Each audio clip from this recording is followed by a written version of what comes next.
I'm gonna do a Spanish-inspired dish, the great South End Paella. It's gonna be amazing. We've got beautiful chicken, we've got chorizo, yes we have. We've got beautiful squid, cockles, mussels, prawns, veggies. It's gonna be incredible. Paella is brilliant fun to make. It's a fantastic sharing dish. And it all starts over here. I'm gonna blister off some peppers. Delicious.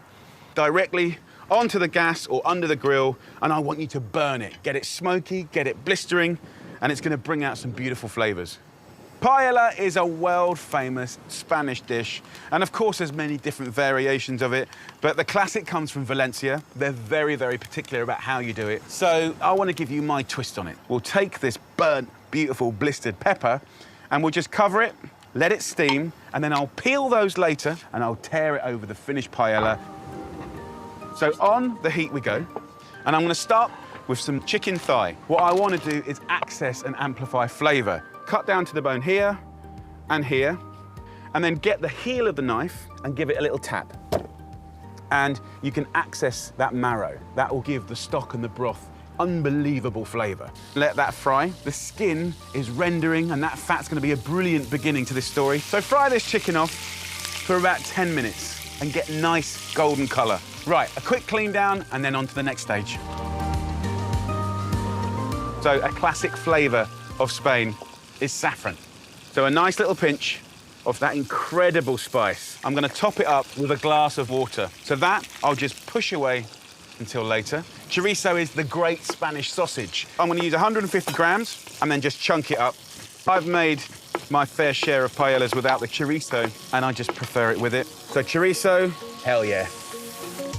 I'm gonna take an onion, half it, and then roughly chop it, about centimetre chunks. Now, I'm absolutely gonna take 2 cloves of garlic and finely slice like this. So the garlic goes in. Oh, the smells coming off already are phenomenal. Let's go in with the onions. Let that cook for 5 to 10 minutes, then add 500 millilitres of stock. So we'll simmer this now for 10 minutes, nice and gently. Now, at this stage, what I wanna do is add beautiful, ripe Spanish tomatoes. You can see in the pan now, there's no more stock, just sticky, shiny gorgeousness. Then I'm gonna add that golden nectar saffron. Then we're gonna go back in with water. It's about 1 litre. So as this comes back up to the boil, I just wanna sort of acknowledge the seafood. I've got some amazing prawns. Now, there is massive flavour in the heads of the prawns. So as unglamorous as it is, I will remove the heads from the prawns, and the flavour in here is deep and sweet and delicious. So I'm gonna put the heads in. Prawns can stay behind.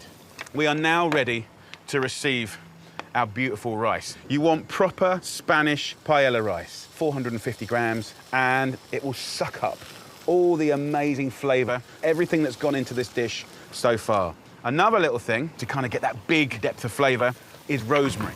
A couple of nice sprigs like that for just 2-3 minutes. After 3 minutes, I'll take out the rosemary, and then after 10 minutes of fast boiling, I'll turn it down to low, let it cook for about 10 to 20 minutes until the rice is really tender and delicious. I have over here my beautiful peppers. Just remove the blackened skin, and underneath it is full of juice, full of flavor. Slice up, and we'll dress them with gorgeous Spanish extra virgin olive oil, lemon juice, and a nice pinch of salt and pepper. I'm actually gonna dress the seafood in that oil and the juices from the pepper. The little rings of squid, the prawns go in, the mussels and the clams go in, and we'll just kiss that with the olive oil and the lemon juice. I'm gonna go back to our lovely paella. If you listen, it's kind of going from boiling to frying. Most of the liquid is cooked away. And that's gonna create a little crispy base. And this is very much revered and loved in Spain. It's called the socarrada, and it's beautiful. So we're now low cooking. And I'll go into our lovely paella and push these mussels right down to the bottom. So when it opens up, all those juices go straight into the rice. Our local cockles. Take the little squid legs, prawns, then sprinkle over those lovely squid rings, and then those sweet peppers. You can even get nice seasonal veggies like beautiful sweet peas if they're around, courgette flowers. So another 10 minutes to let these beautiful shellfish just pop open, the juices come out, and I can't wait to show you what it looks like. So this beautiful South End Paella has had give or take about half an hour, but let's have a little look. Come on, look at that! Yes! The seafood, the meat, and yes, it's not classic, but so much love has gone into it. Finish, very simply, a little sprinkling of parsley, some wedges of lemon, and that's it, guys. Hallelujah. So to be completely authentic, which this paella is not, you should eat it from the pan and with a wooden spoon. So let's do it. If we get into the bottom and turn it over, have we got, yes, the soccorato, the combination between that caramelized crispy bottom and that. Wow, what a joy. I think that might be one of the tastiest things I've had all year. Here, I've got the perfect dish for lovebirds like Mary and her husband. Oh yes, we are gonna do the most amazing beef Wellington. For two, blushing, beautiful beef steak, surrounded by gorgeous outer mushroom filling, crisp golden pastry. Welcome to the world of beef Wellington. A lot of people get freaked out about doing beef Wellington for 10 or 12. It's a big thing, it's very expensive, but if you break it down for two, you can manage it. And it all starts with a beautiful chunk of grass-fed beef fillet. 250 grams. This whole procedure is about celebrating that. So what's the most appropriate herb for beef fillet? Rosemary, an absolute classic. Just run your knife through the rosemary, season it up, then get your fillet steak and just roll it and fold it. That is nicely coated. We're gonna go into a hot pan with a little olive oil, a good knob of butter, a couple of cloves of garlic, and as soon as that starts sizzling up, we go in with the steak. Oh yeah, keep basting it. Just a minute and a half of searing. That'll be completely rare on the inside, so let that cool. And then all this fat has done its job, so we'll get rid of that. We're gonna make a mushroom duxelle, which is basically a mushroom pate. This, wrapped around the beef, is a thing of absolute beauty. So I'm gonna roughly chop a nice red onion. And then straight back in the pan with a fresh little drizzle of olive oil, a small knob of butter, absolutely lovely. So let's talk mushrooms, guys. The great thing about this dish is you could use the cheapest mushrooms or the most expensive, and this is still absolutely sublime. So look, I need 250 grams, which is about that much.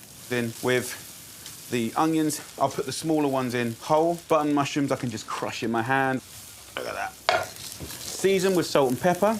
Don't forget, we've got the garlic. If you just squeeze it out of the skin, we can put that straight back in here. Now, if you want to pimp it even more, then dried mushrooms are key. These are porcini. You need a tiny amount, literally 3 will make all the difference. Put these in a little glass, just put some hot water over the top, and the flavour extracted is like a massive fungi stock cube. And just go in with these soaked mushrooms. I'll keep back a little bit of that water for my sauce later. We can also put in any resting juices from our steak. And at this stage, we're gonna wazz it up. Now, you can do this by hand, but I find food processors get that nice pate-like consistency. Lid goes on, and we'll have a little whiz up. Right, the duxelle is done. Next, I'll show you how to make pancakes.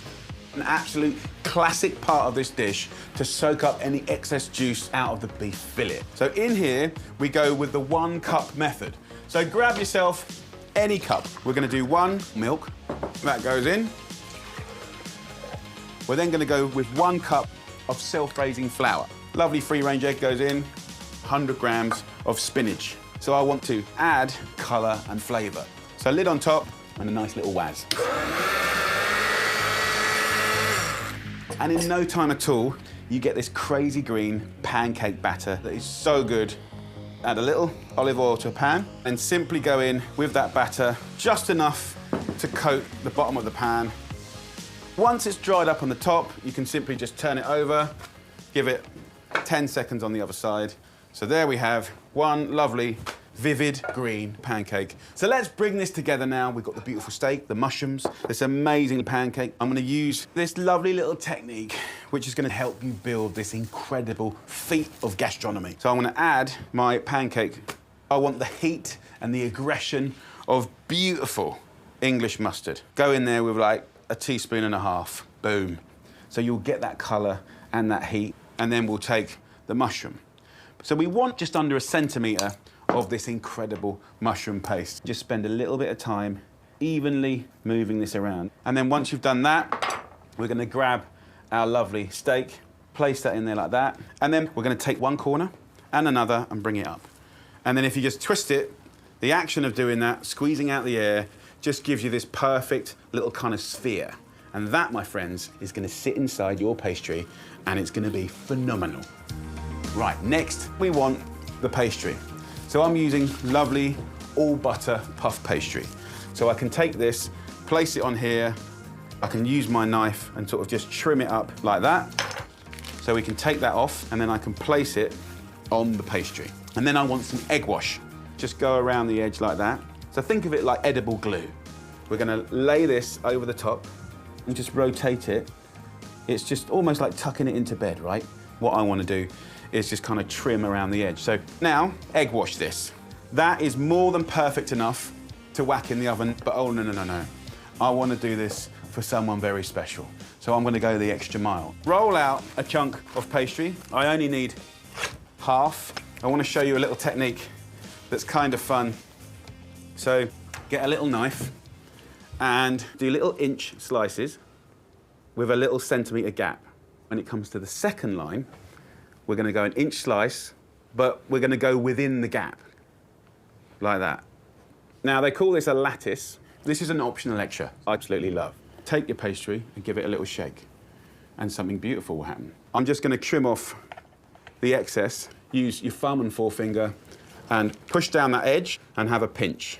Who would have thought a few scores and a few pinches could be so effective? We're gonna cook it in a preheated oven at 220 degrees Celsius for 25 minutes exactly at the bottom of the oven so you get a crispy bun. Plenty of time to knock up a delicious onion and thyme gravy, finished off with a cheeky glass of port and that leftover porcini liquid. Simmer away until thick and shiny, and you'll have the perfect partner for your beef Wellington. Ho, ho, ho, ho. Look at that. Gorgeous. It is a thing of utter beauty. Get a sharp knife, commit to the middle, carve down all the way to the bottom, and then the moment of truth. Oh, yes! Come on, man, look at that! Let me introduce you to your new best friend. Beef Wellington for 2.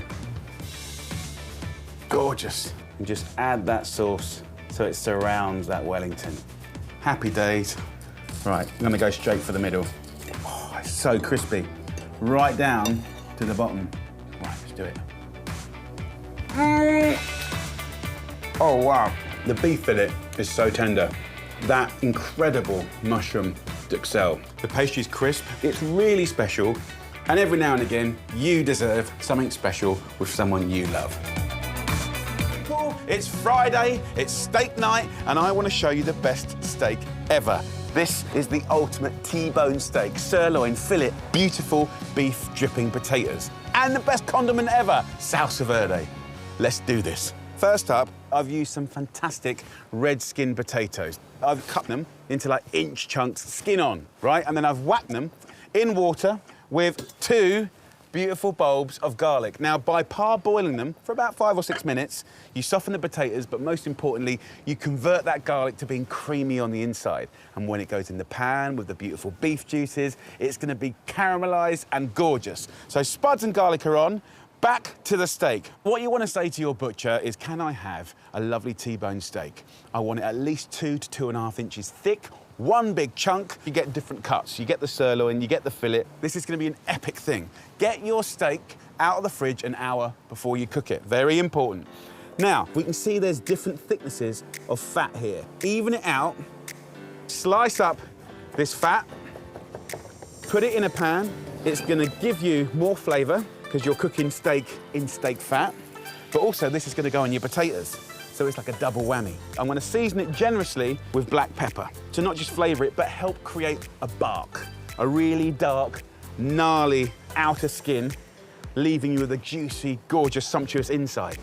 Sweep the crispy bits to the side, and then place this steak fat side down, The girth or thickness of the steak is holding itself up. Now, drain the potatoes. One of the benefits of being on the end of a pier, we don't need a sink. Give them a good old shake. So what I'll do is get a bigger pan on, a little bit of olive oil, then go in with our potatoes. What I want to do is season it, and then in with the crispy bits. They got a lot of love to give still. If you have a look in this pan, we can steal a little bit of this beef fat.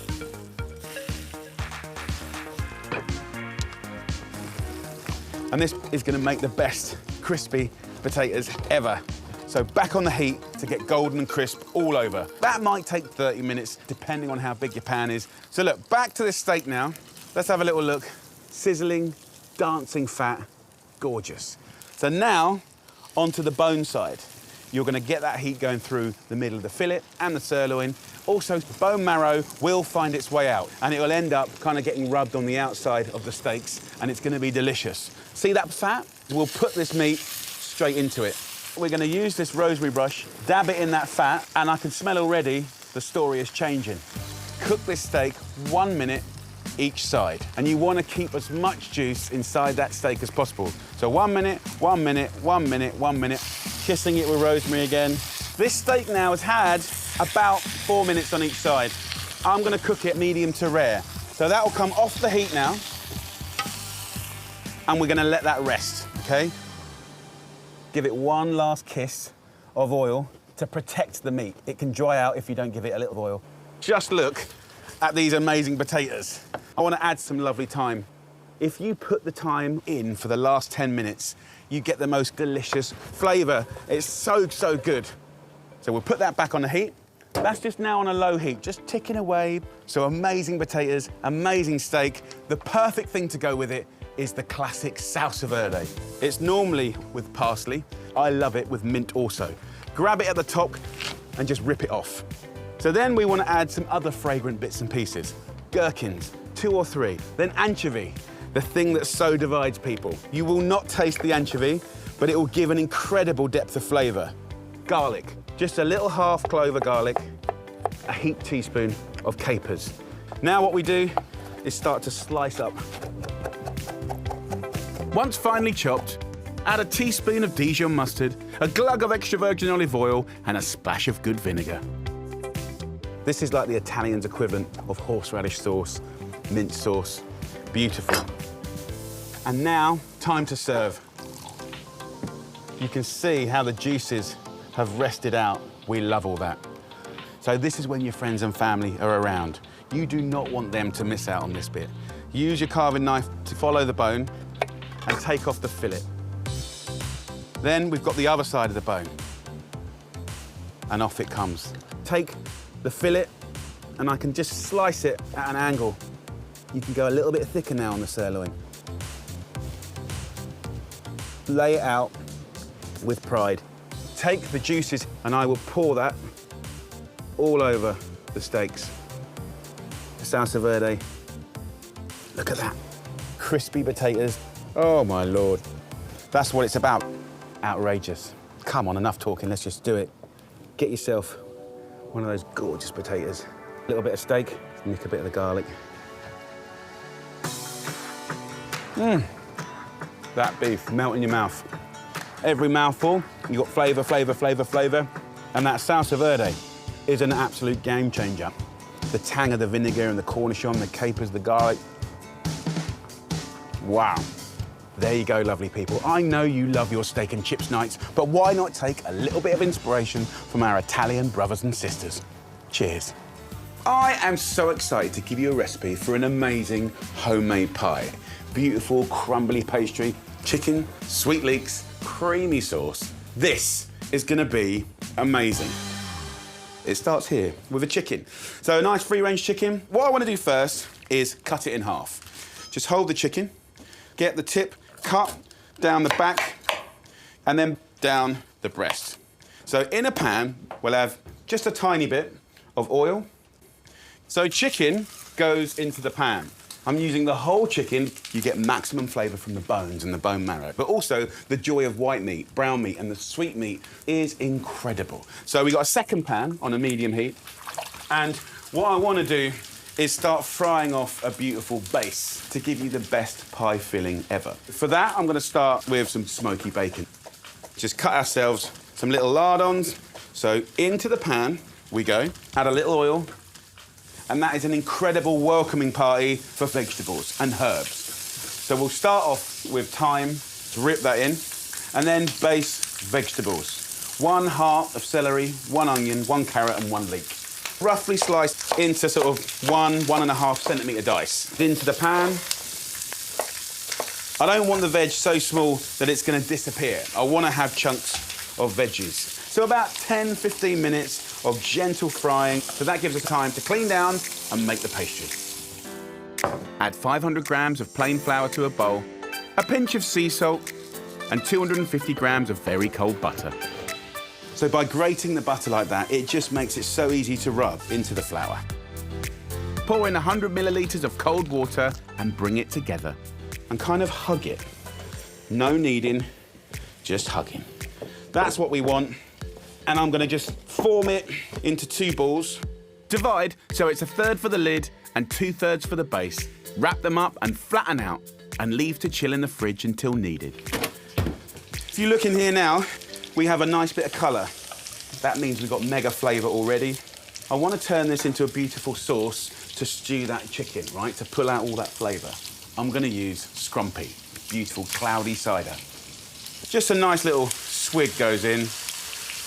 The smell is phenomenal. And we want to cook all of that cider away. Go in with a heaped teaspoon of English mustard, 2 heaped tablespoons of plain flour, a litre of chicken stock, and bring to a simmer.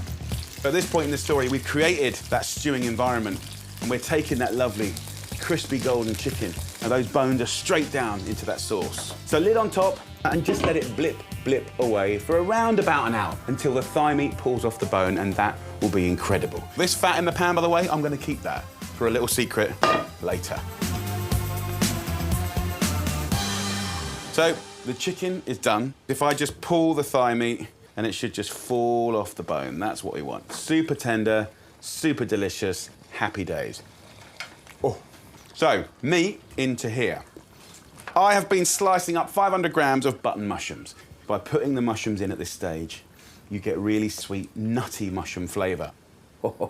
Stir that through. Okay, so now 2 forks and just pull that tender meat from the bone. At this point, the bones have done their job. They've given you awesome flavour. Carefully remove all the bones, add the chunks of chicken back to the stew, and mix through 2 tablespoons of creme fraiche.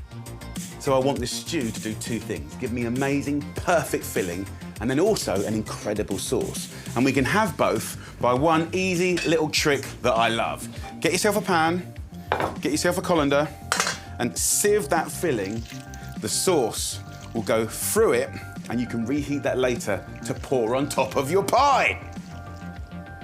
Put that to one side, and now we can make our pie. So we'll get our pastry out of the fridge, and we'll roll this out so it's gonna line this beautiful pie dish. What I will do is just give a little bit of olive oil to the bottom of the dish and give it a rub. Put your chilled pastry in between a sheet of greaseproof paper and roll it till it's 1/2 centimetre thick. Add to the pie dish, pour in the cooled filling, and roll out your pie lid. I don't care if it cracks. I embrace it. Look, I'm gonna tear it. Oh no, there's a crack. It doesn't matter. We're gonna just tear it up and put it in just like that. And as we take in the sides, we're gonna create just a beautiful rustic pie. So just a little egg wash. So I'm gonna cook that now for about an hour, put it at the bottom of the oven. The temperature will be 190 degrees Celsius, which is 375 Fahrenheit, and that will be a thing of beauty.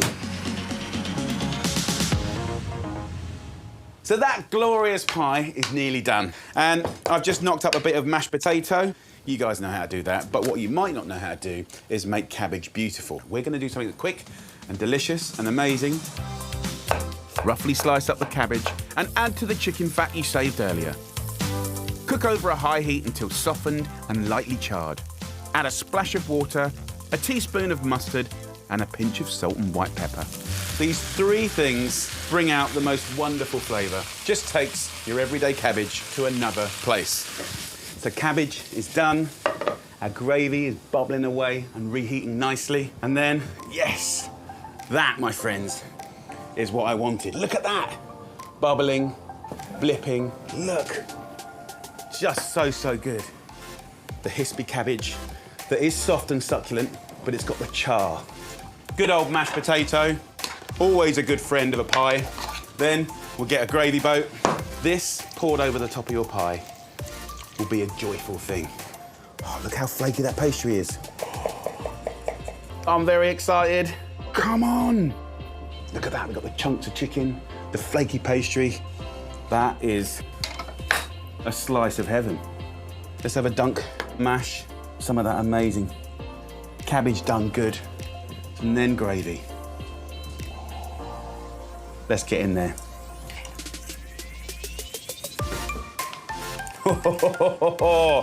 Hallelujah. You know, using the whole chicken gives you the hyper flavour. Everyone deserves to enjoy a good homemade pie. Guys, what are you waiting for? Mel and you lot want to be having on a Friday night.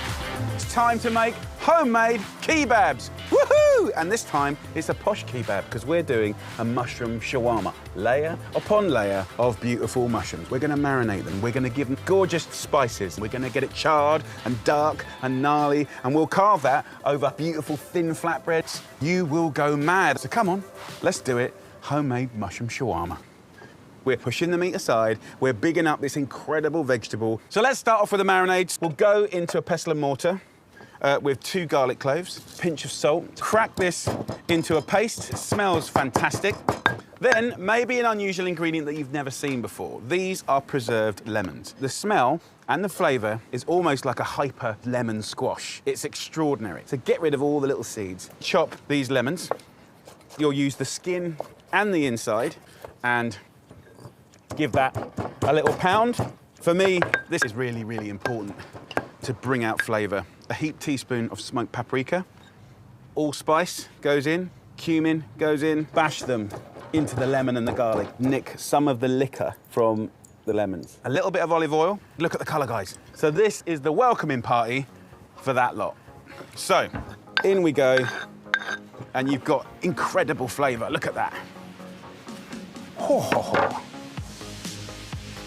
King oysters, they can go in. What I want to do is skewer these. So any mushrooms you can get your hands on, anything that can be skewered is what we're after. I've got about 800 grams here. With these lovely old portobellos, pinch the end and peel them. I will not waste that, okay? So both go in. Fresh bay, I'm going to take a humble onion into quarters and then into petals.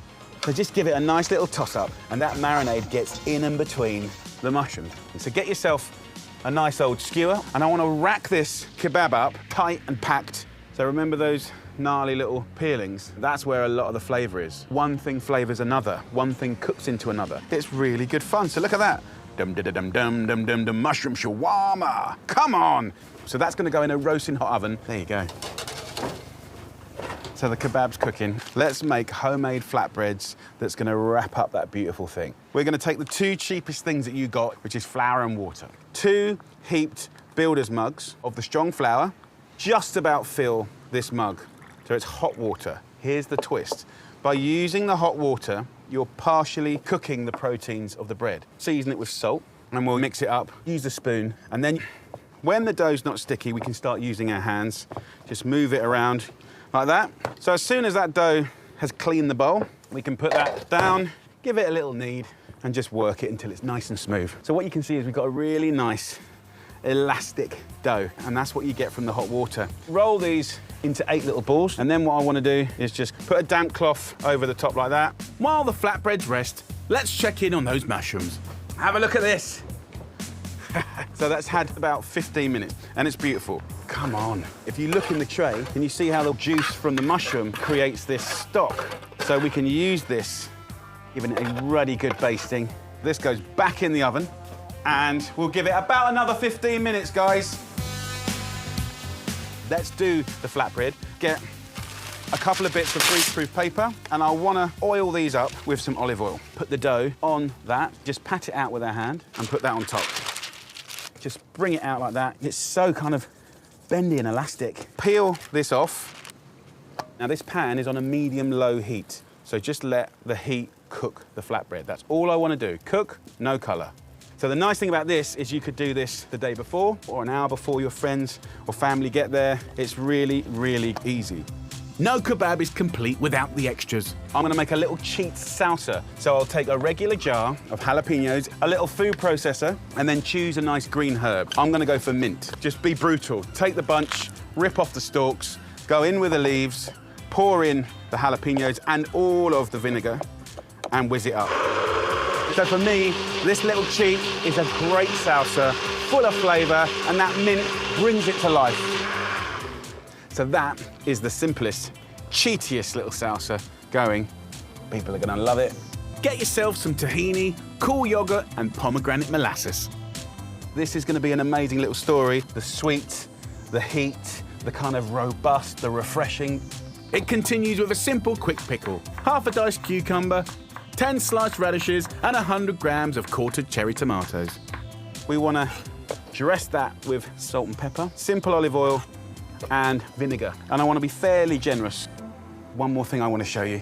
This is dukkha. You can get it in quite a lot of supermarkets now, and it's basically pounded up hazelnuts, spices, and it's classically had with flatbreads and olive oil. Really, really nice. Got a little pile of mint, and it's time now to go and get our kebab. Look at that. I know what you're thinking. Is it burnt? Is it ruined? No, no, no, no, no. This is perfect. We can now take that incredible pomegranate molasses, a little kiss of olive oil. So that's gonna be amazing flavor. We'll get our flatbread and we'll go in at the higher temperature. That high heat has now made the steam inside explode. It puffs it up like a big pillow. You get twists and turns and crispy bits, chewy bits. It's gonna be amazing. Okay, let's build this kebab. We want to start with tahini. Really, really important. On we go. Savory and delicious. Be fairly generous. Then yogurt. Fresh and gorgeous. Time to carve our shawarma now. And as you carve into this and you look into the soul of the shawarma, you also then start to see the balance. We want burn, we want gnarly, but we also want that silky, soft inside. Just absolutely amazing. Okay, so what next? Let's hit it up with some whole mint. Do blobs of the salsa so you get hits of it and waves of it. And then the dukkha. This is texture, it's spice. So look, there's only one thing to do now, and that's roll this lovely thing up. And there is no elegant way to do it. That mushroom has like absorbed so much flavour. The salsa, bing, mint, wah, little bit of molasses, woohoo, and then those like little hits of spice from the dukkha. Wow, and the jalapeno chili. There's a nice hum of heat there. That, my friends, is an absolute artisan version of a street food Friday night classic. Absolutely delicious.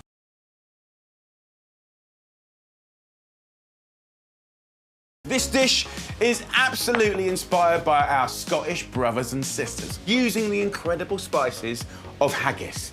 We're gonna do lamb shanks that are so tender they're just gonna fall off the bone. We're gonna have a kick of marmalade, whiskey, and a deep, rich veggie sauce on a creamy, cheesy pearl barley risotto. You're gonna love it. So it all begins here with these 6 beautiful lamb shanks. What I like to do is go to my butcher. These have been French trimmed at the top, which expose the bone. They look absolutely beautiful. I'm gonna kiss them with just a little olive oil, and I'll season these with salt and pepper. And then what we wanna do is get that into a frying pan, which is on a medium heat. So we wanna brown off the lamb shanks to get beautiful color, to create more flavor. Now, at the same time, add a little olive oil to a pan. I'm just gonna finely chop 4 slices of smoked bacon. Then go in with some bay leaves for flavor. The smell is already incredible. So next ingredient, onions. I'm gonna use 1 white and 1 red. I wanna cut them quite big. In with the onions, couple of carrots, nice big chunks of carrot. Then we're going in with our friend Mr. Swede. Ultimately what I'm after is 1-inch chunks. Last but not least, the humble celery stick. And in we go. What we're doing now is intensifying and caramelizing like natural sugars in the veggies. 15 minutes dedicated to colour, colour, colour. So, let's talk spices. Haggis, such an incredible dish. The spicing is brilliant. So go into a mortar with those classic haggis spices. A tablespoon of black pepper, 10 allspice berries, 5 cloves, and grate in half a nutmeg. Bash them together until fine and sieve them over the veg. This is all getting very exciting. I can even be a little bit cheeky and steal a little bit of the lamb fat, full of flavour. You can see caramelising in full effect. I'm going to add 1 tablespoon of thick cut marmalade. It's going to make everything shine and it's going to start to caramelise even more. I want to add a thickening agent now.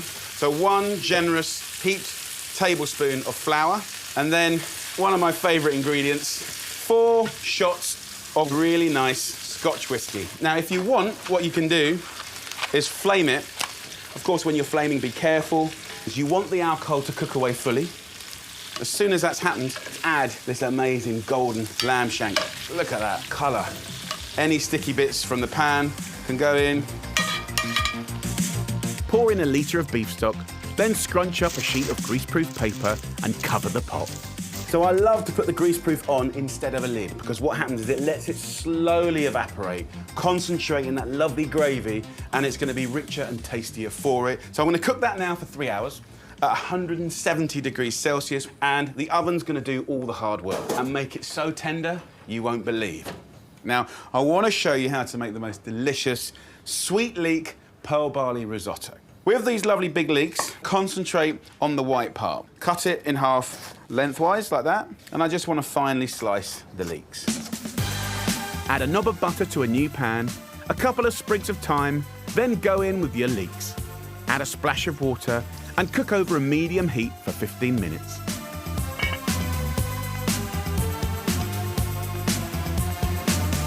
The leeks have just been ticking away. Have a look at that.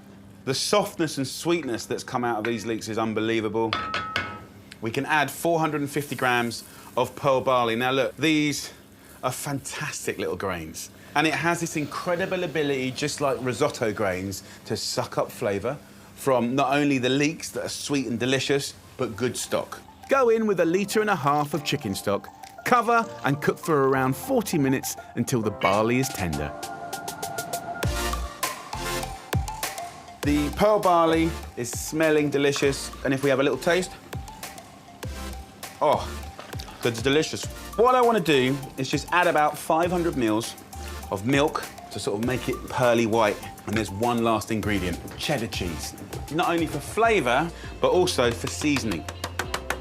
In we go, and just stir it in. Turn the heat off. Let it just sit.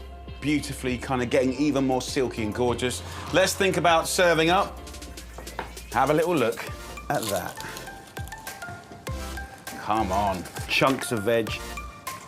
Let's grab one of those shanks. Just amazing. And then let's go over to that incredible pearl barley. Look at that starchy, comforting gorgeousness. I'll take just a few thyme tips, sprinkle it on the top. Come on, let's get some of that.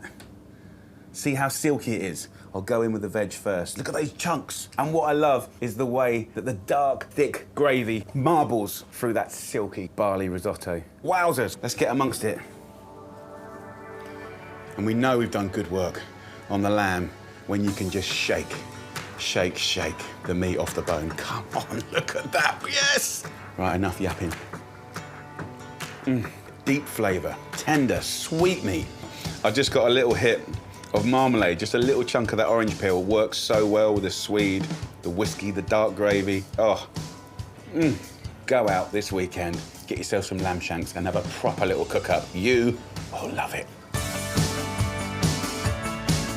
There's nothing better than cooking something delicious for friends or family, and you don't have to wait to the end of the weekend to do a beautiful roast. Introducing pot roast pork, wrapped in cured meat with sage and garlic, and a side dish of celeriac, spinach, and some compotted apple and rhubarb. Oh yes, let's do this.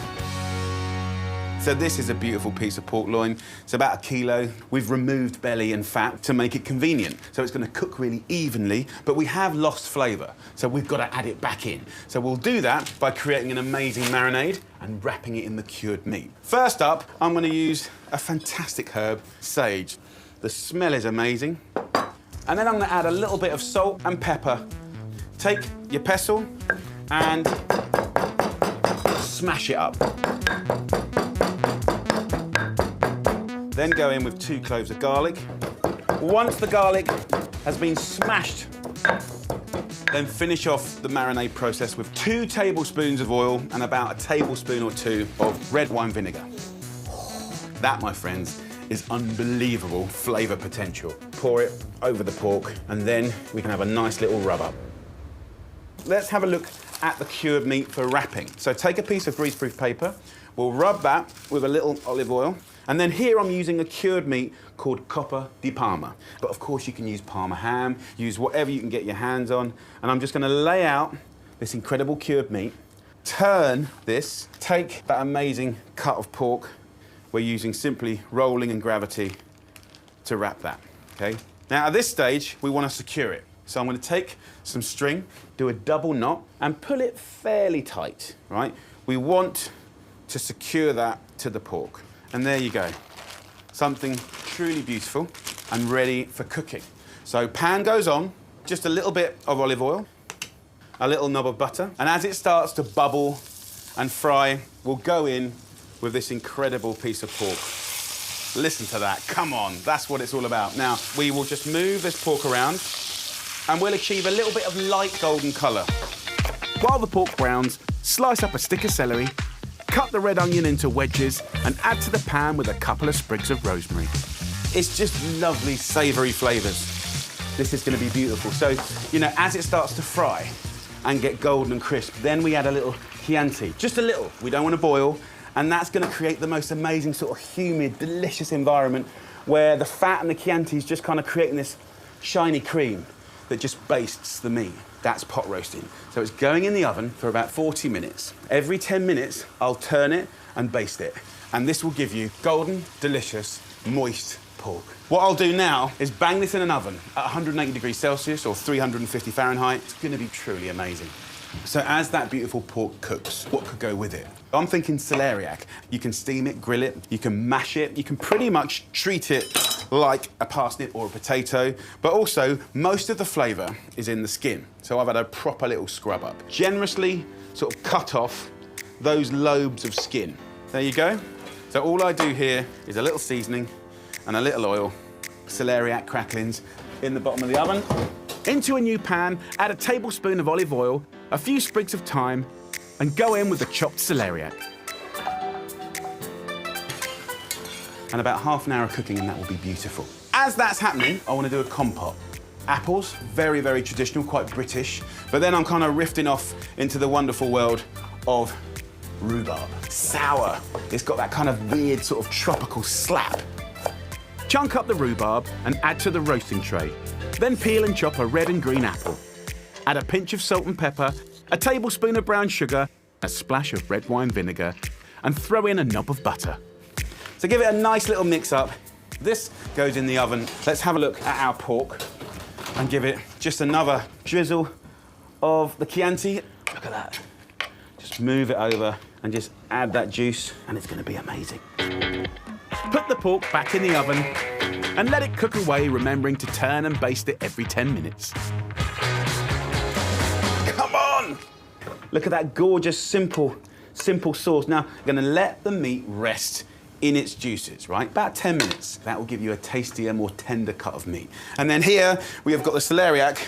I want to bring some greens into the story. So baby spinach, 2 bags, get it in there, use the residual steam, a couple of minutes, and then it's plate up time. So exciting. The smell is phenomenal. Look at this, come on. Colour, flavour, smells, that's what it's about. If I just push it, look at the moisture coming out of it. Dry pork, no longer. No way, Jose. Different vibe, but it's going to put a massive smile on your face. The idea of sauce, gravy. Right, we're not going to have pint to the stuff, sorry. But what I'll give you in return is flavour like you've never had before. And we've got a roasted rhubarb and apple compote. Crispy celeriac cracklings. Ladies and gentlemen, pot roast pork wrapped in cured meat.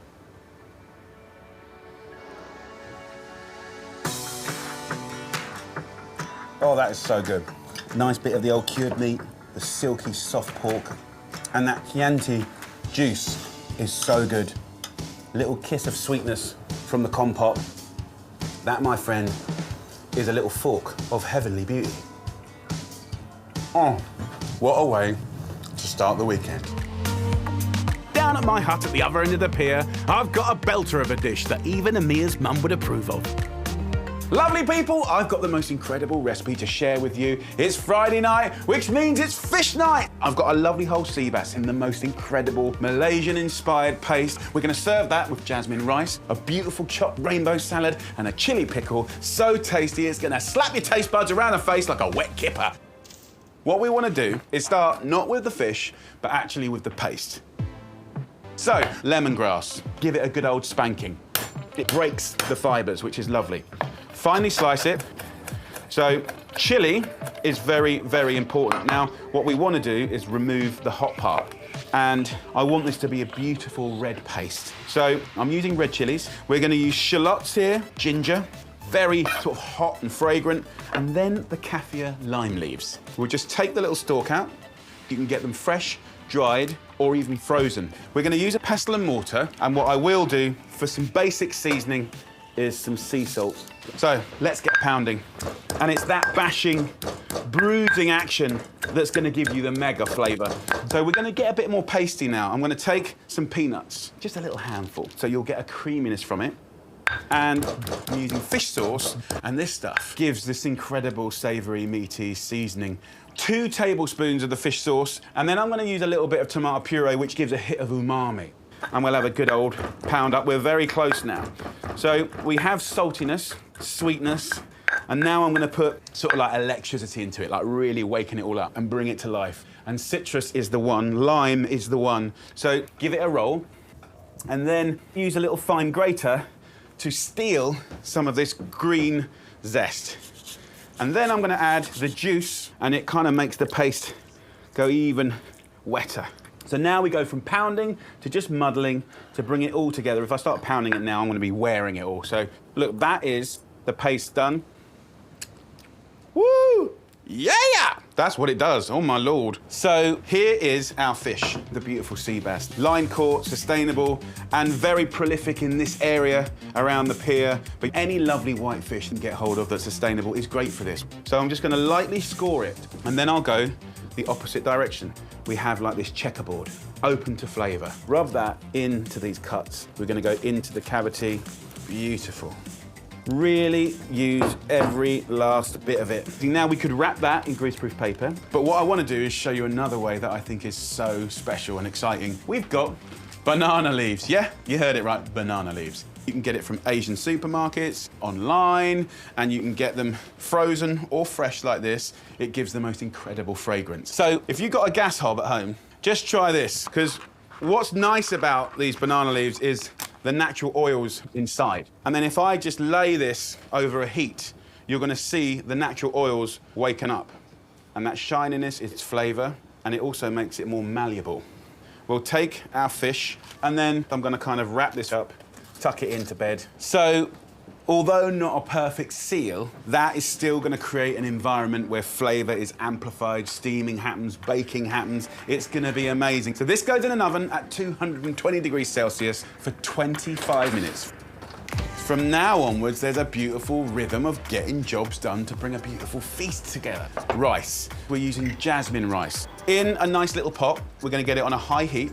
We're gonna add a couple of tablespoons of vegetable oil. We're then gonna go in with a tablespoon of coconut cream.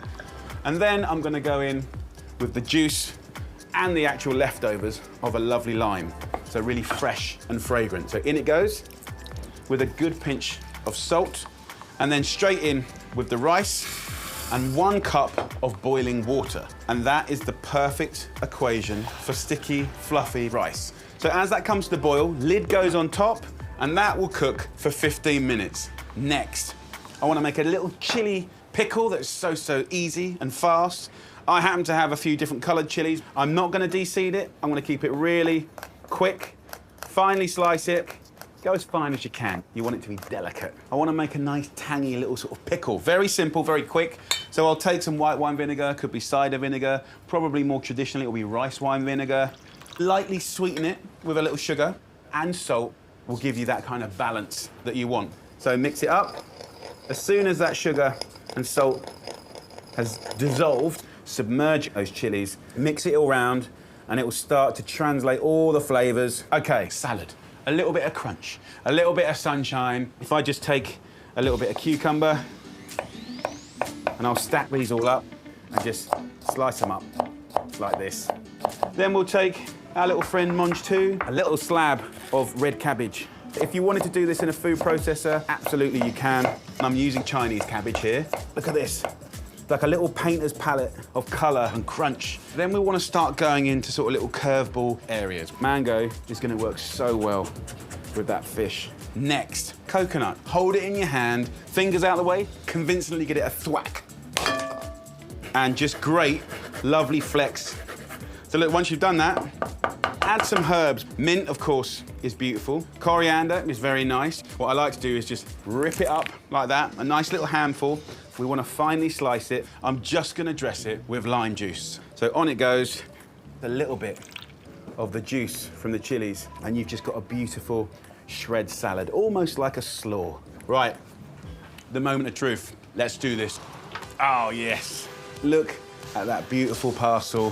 What's inside there is very special. So take a few of the herbs, tear a few bits over. What you can do as well is just take some toasted peanuts, and then, last but not least, just a little kiss of soy sauce. I want to get a little teacup of rice because we're at the seaside, and what happens at the seaside? Sandcastles. We're then going to go with that incredible rainbow salad, and then it's the fish. We can use just a fork to go down the back. You can get that fillet like that. See that? Pearly white fish. And it doesn't matter if it breaks up. Look at that, come on. That ain't your usual Friday night dinner, is it? Come on. So I'd finish that off with a chili pickle. This will just make the whole thing sing. I would normally use a knife and fork with this, but I'm not going to today. I'm going to use my very clean hands. And let's get amongst it. Oh, wow. The flavours. Lemongrass, that subtle umami, the crunch from the peanut. It's all there. Oh, dear, my mum will kill me for using fingers, but I don't care. I'll go on the naughty corner for this. Delicious.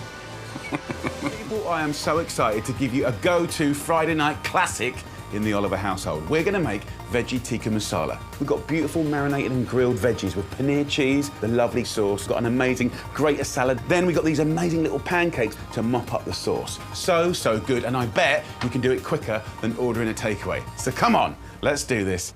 In a roasting tray, we'll go in with some olive oil, salt and pepper, and then a nice heaped teaspoon of golden turmeric, amazing flavour, and then cumin seeds. Cut that with a little lemon. We can steal some of that zest, and that will caramelise and go sweet and delicious. But of course, it's the juice that we want. So that's our basic marinade. We'll use that to toss all the veggies. Onions into quarters, then break them into petals. We're going to skewer these. If they're too small, they're too fiddly. Then peppers, and just tear this into similar-sized chunks. We've got chilies, red, green, yellow, whatever you can get your hands on. And then our good friend, Mr. Cauliflower. Just remove the stalk, and we'll take big chunks. You can even put the nice green leaves in there. In here, we're just going to have a good old toss-up. Turmeric is just one of the most incredible spices. The colour, the savouriness, the sort of smokiness. And then paneer, the fantastic cheese. Cut an inch cube, put that in the marinade again. What's lovely about paneer, it is a fantastic carrier of flavours. So get yourself a skewer. So just skewer that on and just alternate it. Bit of onion, bit of chilli. So last one goes on. I've turned the grill on, and we want to get it black and gnarly on one side, then turn it and get it black and gnarly on the other side. I reckon about 15, 20 minutes in a grill at full whack. So now it's the time for sauce. I want to introduce curry leaves. You might find that in your supermarket. If you haven't, there are Indian supermarkets all around the country and they will have it. This will transform your curries. Get some oil in a pan and they will start to go crispy. We'll sprinkle them on at the end and I just want the flavour in the oil. I'll take an onion and I'll just roughly chop that. That goes in to that curry leaf oil. I've got 4 cloves of garlic, roughly sliced them. Then I want a thumb-sized piece of ginger, really roughly chopped. I just want to soften these up. So we're going to go in with a heaped teaspoon of garam masala and then heaped teaspoon of sweet paprika. A little handful of almonds. They don't just give you that gorgeous nutty flavour, they give you a creaminess. Get a liquidizer. This is a very good friend in this recipe. We'll take a tin of plum tomatoes and I'll take the onions, nuts, spices, garlic and just get it in there. Maximum flavour, minimum kind of fuss. This is all good.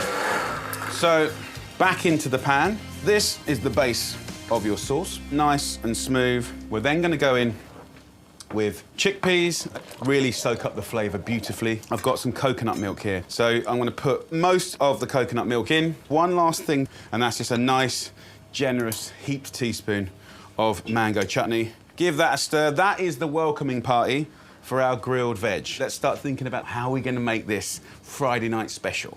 I'm going to show you these amazing coconut bubbly, one-side cooked pancakes. Get yourself a builder's mug filled with self-raising flour. Then we're going to go in with 1 mug of water. Black mustard seeds. Just shake some in. They'll soften, give good flavour. And then like a heaped tablespoon's worth of this coconut cream. Use a whisk, a small pan on a medium-high heat. I'll take a ladle. In we go. Round the rim of the pan and it'll start peeling away. And that is exactly what you want. So, take a beat. What's happening? Pancakes, sauce. Let's have a little look at our veg. It's cooked nice. I think I want to burn it a bit more. Right, so the timing's just working perfect. So, let's have a little think. Salad. No. What I'm going to do is a really cool box grater salad. It could be anything crunchy. So let's just grate a carrot. As I'm grating away, have a look in the pan. Can you see the sides of the pancake are coming away? So we're only cooking this on one side. Crispy one side, fluffy the other. I can smell that it's starting to sort of catch and toast. Boom. That, my friends, is what we've got. Crispy, beautiful gorgeousness. And that, mopping up that sauce, come on. So back to the salad, guys. We'll have cucumber, yeah. We've got some cabbage, and we've got ginger in there to sort of scent it. Pour that onto there, and then out is our cute little rainbow salad. I'm not going to dress this with oil, just lime juice, tear in a little bit of coriander. Yes, colour and fun on a Friday night, right? Back to the veg. And we can now just take these veggies into here, and what I like to do is stand it up like this, just slice down and cut them off. Let the veggies mingle with the sauce and simmer for 10 minutes. Remember, we saved back the little bit of that coconut milk. We can just ripple this through now. And sprinkle with crispy fried curry leaves. Have a little look at that. Enough talking, let's have a feed. Tear these up. We'll go for some curry. Paneer's there, beautiful bit of cauliflower. Those nice little chickpeas, where I put that coconut milk in at the end. See how it just ripples in the most beautiful, beautiful way. We'll get our salad, little slap of refreshment. Let me come down to the level. The pancake is a kind of a little edible plate that you can mop and tear. So good. And every mouthful, different flavours. And that sauce connects it all. This kind of vibe is a big part of our family, and I suggest you should have a go and make it a big part of yours. Enjoy. I have got the most incredible crowd pleaser of a dish. This is Sicilian-inspired. Beautiful chicken thighs wrapped in smoky pancetta, prosciutto, stuffed with the most amazing pesto cum salsa verde. And we cook it above the most delicious potatoes with tomatoes. And it all starts here with some lovely sliced potatoes. 1.5 kilos of peeled and sliced about 1 centimetre thick. About 5 or 6 minutes of parboiling, and then the next job is to peel some tomatoes. What I want to do is just simply prick it with the tip of a knife And we're gonna pop it in the water for the last 45 seconds of the parboiling of the potatoes. About 250 grams goes in. That'll take the skin off of the outside of the tomatoes, and then we can take the tomatoes out first. By removing the skin, it allows the tomato to take on flavour, but also the juices to come out, and then we can drain the potatoes. So at this stage in the game, I literally just squeeze the tomatoes through my hand, and the skin will just easily come off. We want to give it a basic seasoning here with salt and pepper and a nice kiss of olive oil. So the potatoes now go in, but you can see already that these potatoes are going to suck up the flavour of the tomatoes. We're going to whack it in the oven. The oven is at 200 degrees Celsius. In it goes. So we're going to make a paste. Think pesto, think salsa verde. So it starts here with really Sicilian-inspired flavours. So grab 6 garlic cloves, 6 anchovy fillets, 60 grams of blanched almonds, and give them a good old pounding. There's something about bashing things up that just completely commands more flavour. Roughly chop a big bunch of parsley and mint and go in with a heaped tablespoon of capers. We're going to get some wet stuff in. So the oil from the anchovies is incredibly tasty. Don't waste that. And then the secret ingredient, balsamic. This sweetness and this sourness works with those incredible ingredients. And I'm just going to pile that stuffing on top. All I do now is just rub it all over the chicken. And now for the really fun bit, wrapping up the chicken with 2 different types of cured meat. I'm going to take 8 pieces of pancetta and just lay it at a slight angle. And then on top of the pancetta, prosciutto. The reason I'm using 2 cured meats is because the chicken thigh that's had the fat removed, it could potentially go dry. So we can solve that problem by adding back the fat. This is going to give you flavour like you can't believe. We now have like a landing strip for these beautiful chicken thighs and the amazing stuffing. For me, what I love about this is there's people that buy chicken thighs all the time, but to have a new little trick is brilliant. Now, take that little bit of prosciutto and pancetta and roll it up. Think of it like a sleeping bag for these beautiful chicken thighs. Absolutely beautiful. And you can just plump it and tuck it into shape. So in we go with a skewer and just, it'll go all the way through. That is what you end up with. Now let me just wash my hands a second, and I'm gonna go and get my potatoes and tomatoes. These spuds have only had like 10 minutes.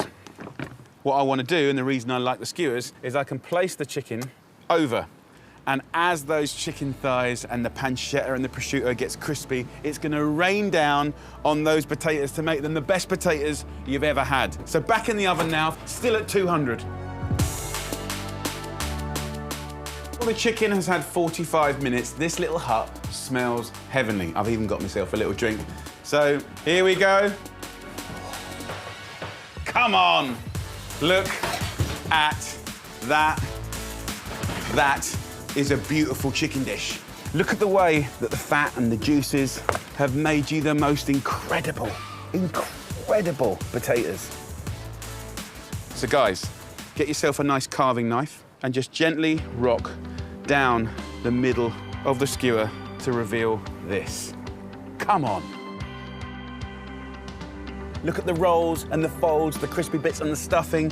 If you look at the potatoes here, can you see how they're kind of roasted, but kind of baked, but kind of crispy? I love it. It's confused, just like me, but I don't care. In there we go. These will be like tomatoes you've never had before. And then when it comes to our good old friend, Mr. Chicken, just get it on there. How nice is that? I personally just love it with a green salad, lemony rocket from a height. And what you can do is take that last little bit of balsamic. Oh, yes. Happy birthday. And it's not even my birthday. Bit of chicken, bit of prosciutto.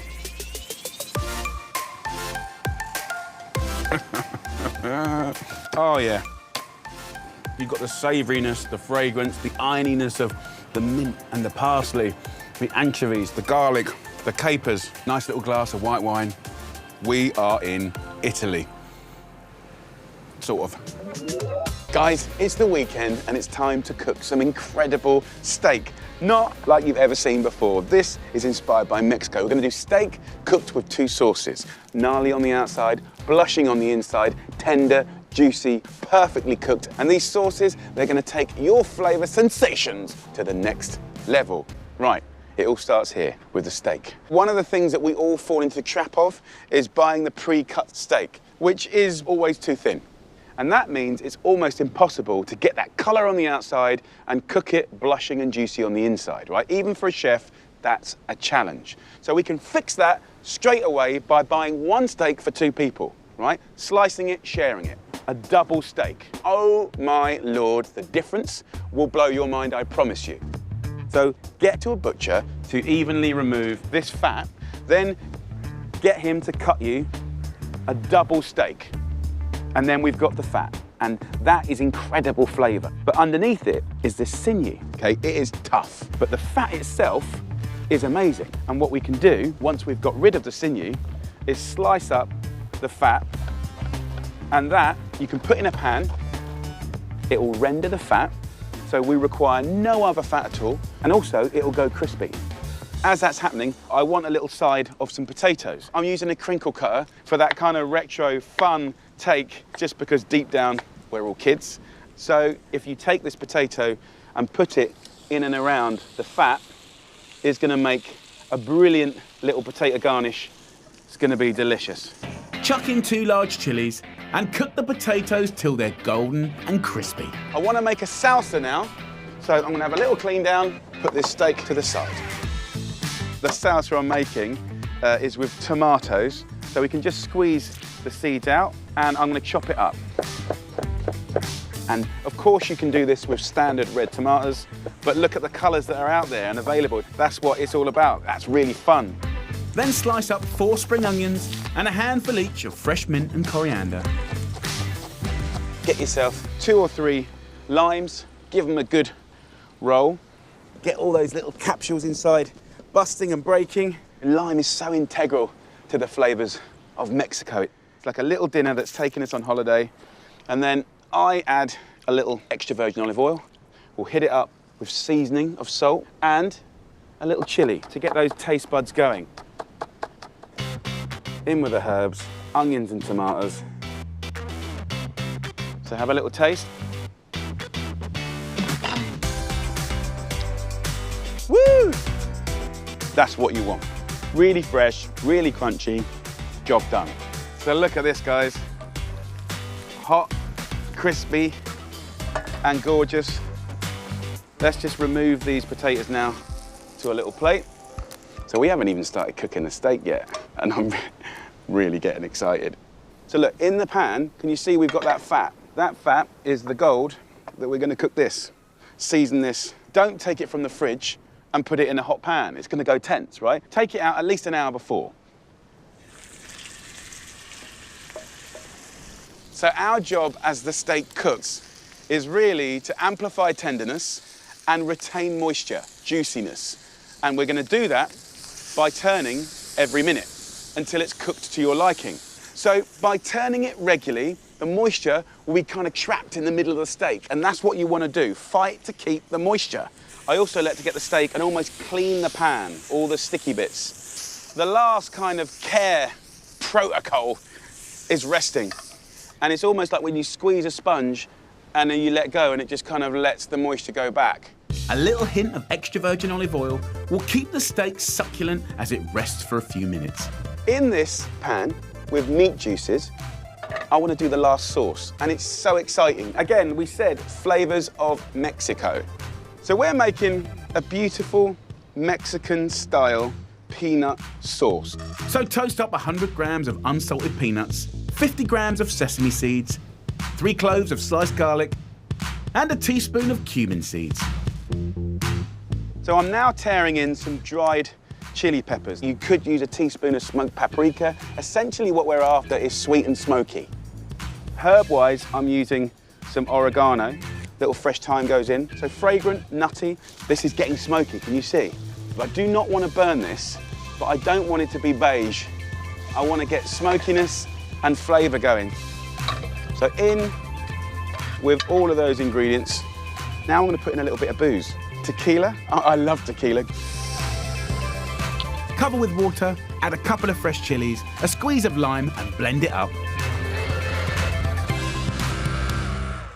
Right, it's now quite smooth, and it will surprise you and shock you. Oh, it's very addictive. So the only thing to do now, let's serve it up. Start off with this peanut sauce. Rich, got attitude, love it. And then we'll take our steak, the brightness of the salsa, throw in a few chips. Crispy bits, it's all about the crispy bits. The steak is like butter, it's so tender. This peanut sauce, I'd like to make 1,000 times that and fill a bath with it and jump in. It is delicious. But as annoying as it is watching me enjoy this, you can do it this weekend. What are you waiting for? We're going to make the most incredible super greens falafel. This is a vegan dish with flatbreads, homemade hummus, salad pickles. I want to celebrate veggies with a meal that you feel excited by. So it all starts with this, chickpeas. You'll find that in the jars, that's the good stuff. Creamy, big, fat old chickpeas. So let's just talk hummus. Let's take something we know, but do it better. So in a food processor, I'm going to put these chickpeas and the juice, and I'm going to leave about 4 tablespoons in here. Forget this. Then we're going to go in with some basic seasoning, and then half a garlic clove, some nice olive oil, a nice couple of tablespoons, and then we're going to go in with peanut butter. That's not classic, right? The classic is tahini. I'm just showing you that you can use peanut butter, right? Unsweetened, by the way. Let's take a lemon full of life. Let's not waste the zest. And then let's get some juice in there. Whiz it up and let's go. You can keep it chunky, or you can keep going to make it really beautifully smooth.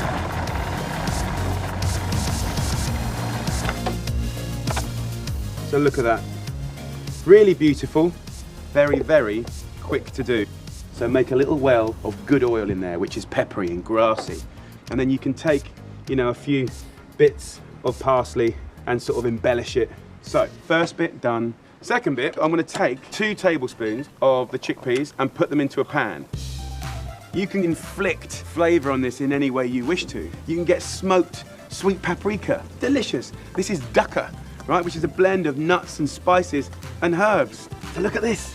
These are like little flavor bombs. So on our silky, smooth hummus. This is what this kind of little journey's about. Next, our little falafel, right, which is kind of more like a fritter. So in this same food processor, right, I'm going to add the rest of these chickpeas. What we're then going to add to that is 150 grams of frozen peas. You've probably got this in your freezer right now. You've probably got chickpeas in a tin somewhere, lonely, in the back of a cupboard, right? Let's have a party, get them out. We need to bind it. So 2 tablespoons of self-raising flour. We're going to flavor it with some fragrant things. So I want a bunch of mint. The next ingredient is a little kind of surprise ingredient. This is pickled or preserved lemons. You can get them in the supermarkets. Now inside these little lemons, you'll see there's often a few pips. Squeeze them out. You can pulse it and then we're going to shallow fry it. Delicious.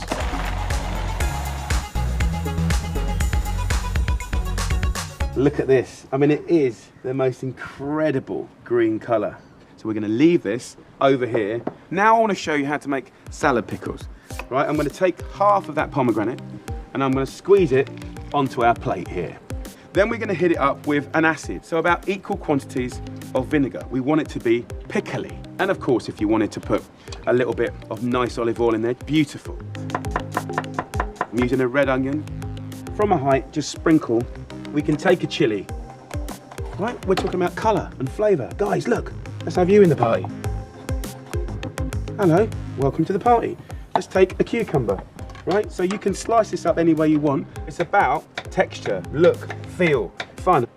And then carrot. You could use a speed peeler. This is a fantastic way to just shave your way into something that's very beautiful. Take a little bit of a mint, giving it a little twist. And then we've got this half of the pomegranates and spank. boring? No way. I mean, look at the plate. It is beautiful, so how can it not taste beautiful? Now it's time to cook our little falafel. So a little bit of oil in the pan, and we're gonna take a spoon of our mix, get it gnarly and golden, and then when you bust it open, green. Get your spatula over and turn it. If we take a little bit of cumin, it's gonna toast up, it's gonna get smoky. Now we need the edible plate, the bread.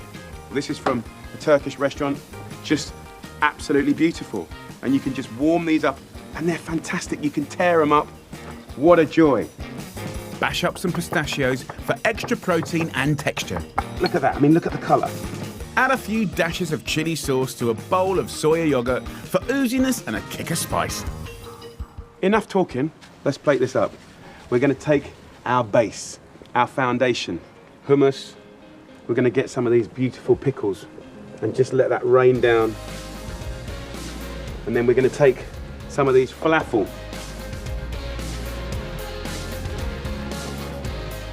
Pistachios, bit of a sprinkle up.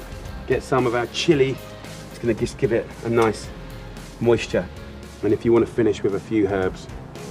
But that, my friends, is like a painter's palette. It's full of colour.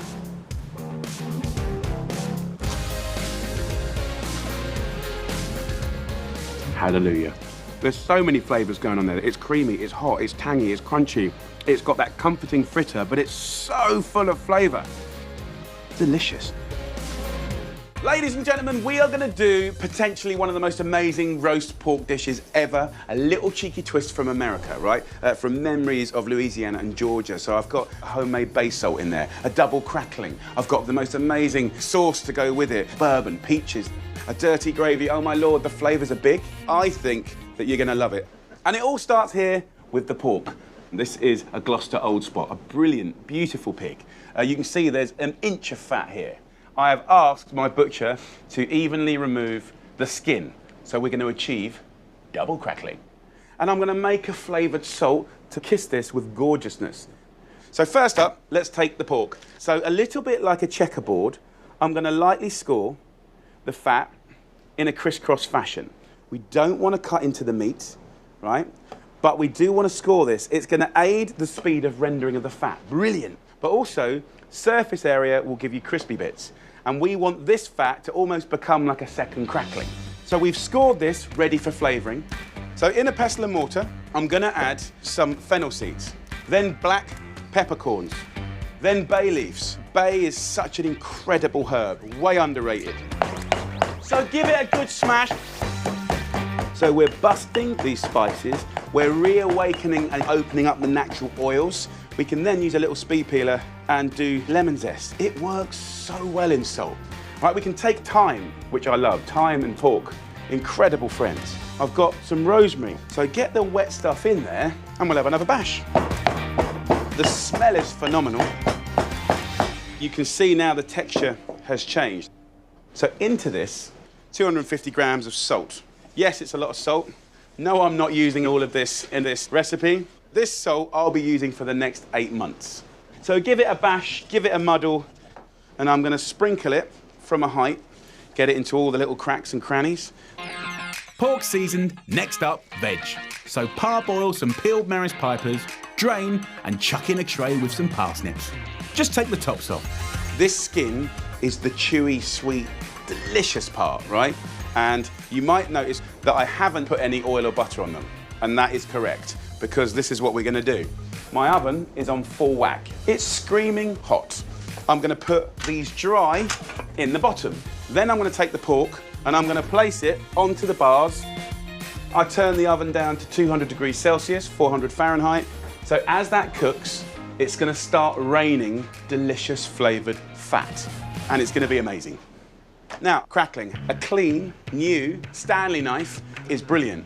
And the reason I do this is I can set my depth. So you can literally do it at a centimetre, and then you can score it. You can have fun with it. And the Stanley knife is a really brilliant little cheat that will give you consistent depth. So rub a little bit of flavoured salt into your crackling, then carefully slice up a small pumpkin.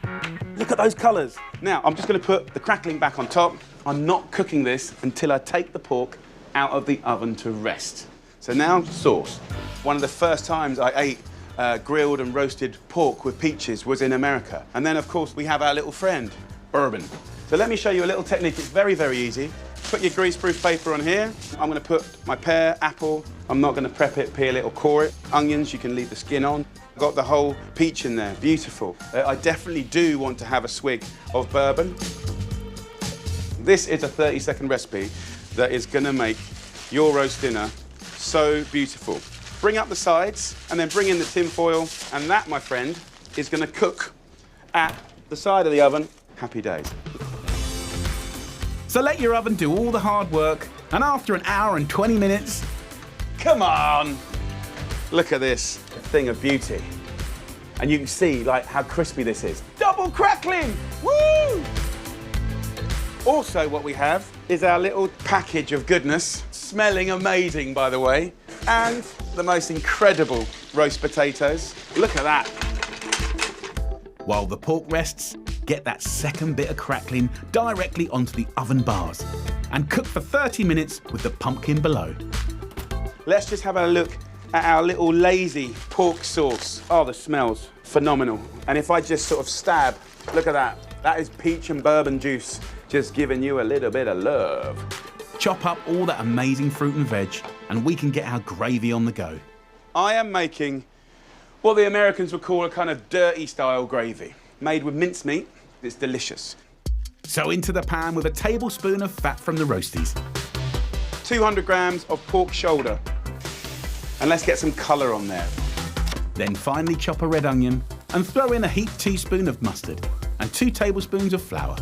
We don't want it to burn, but we definitely like caramelisation. At this stage, what I love to do is go back to my friend, Mr. Bourbon. So add a generous splash, then finish it off with a litre of chicken stock. While your gravy's simmering away, bring all your roasted veg together and pop it back in the oven until your crackling's ready. Look at this, guys. We'll get some crackling, and then you've got that epic dirty gravy.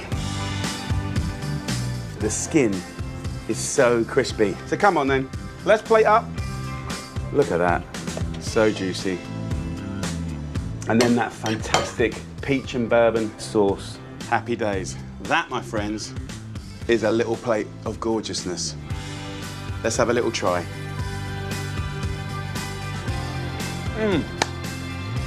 The bay salt and that pork, so juicy. Holy moly, the flavours are outrageous. I think this is a roast dinner to try. That little American inspiration, for me, has brought it all together. Absolutely joyful. I think Jodie and Jimmy and everyone in the cafe are going to go crazy for this.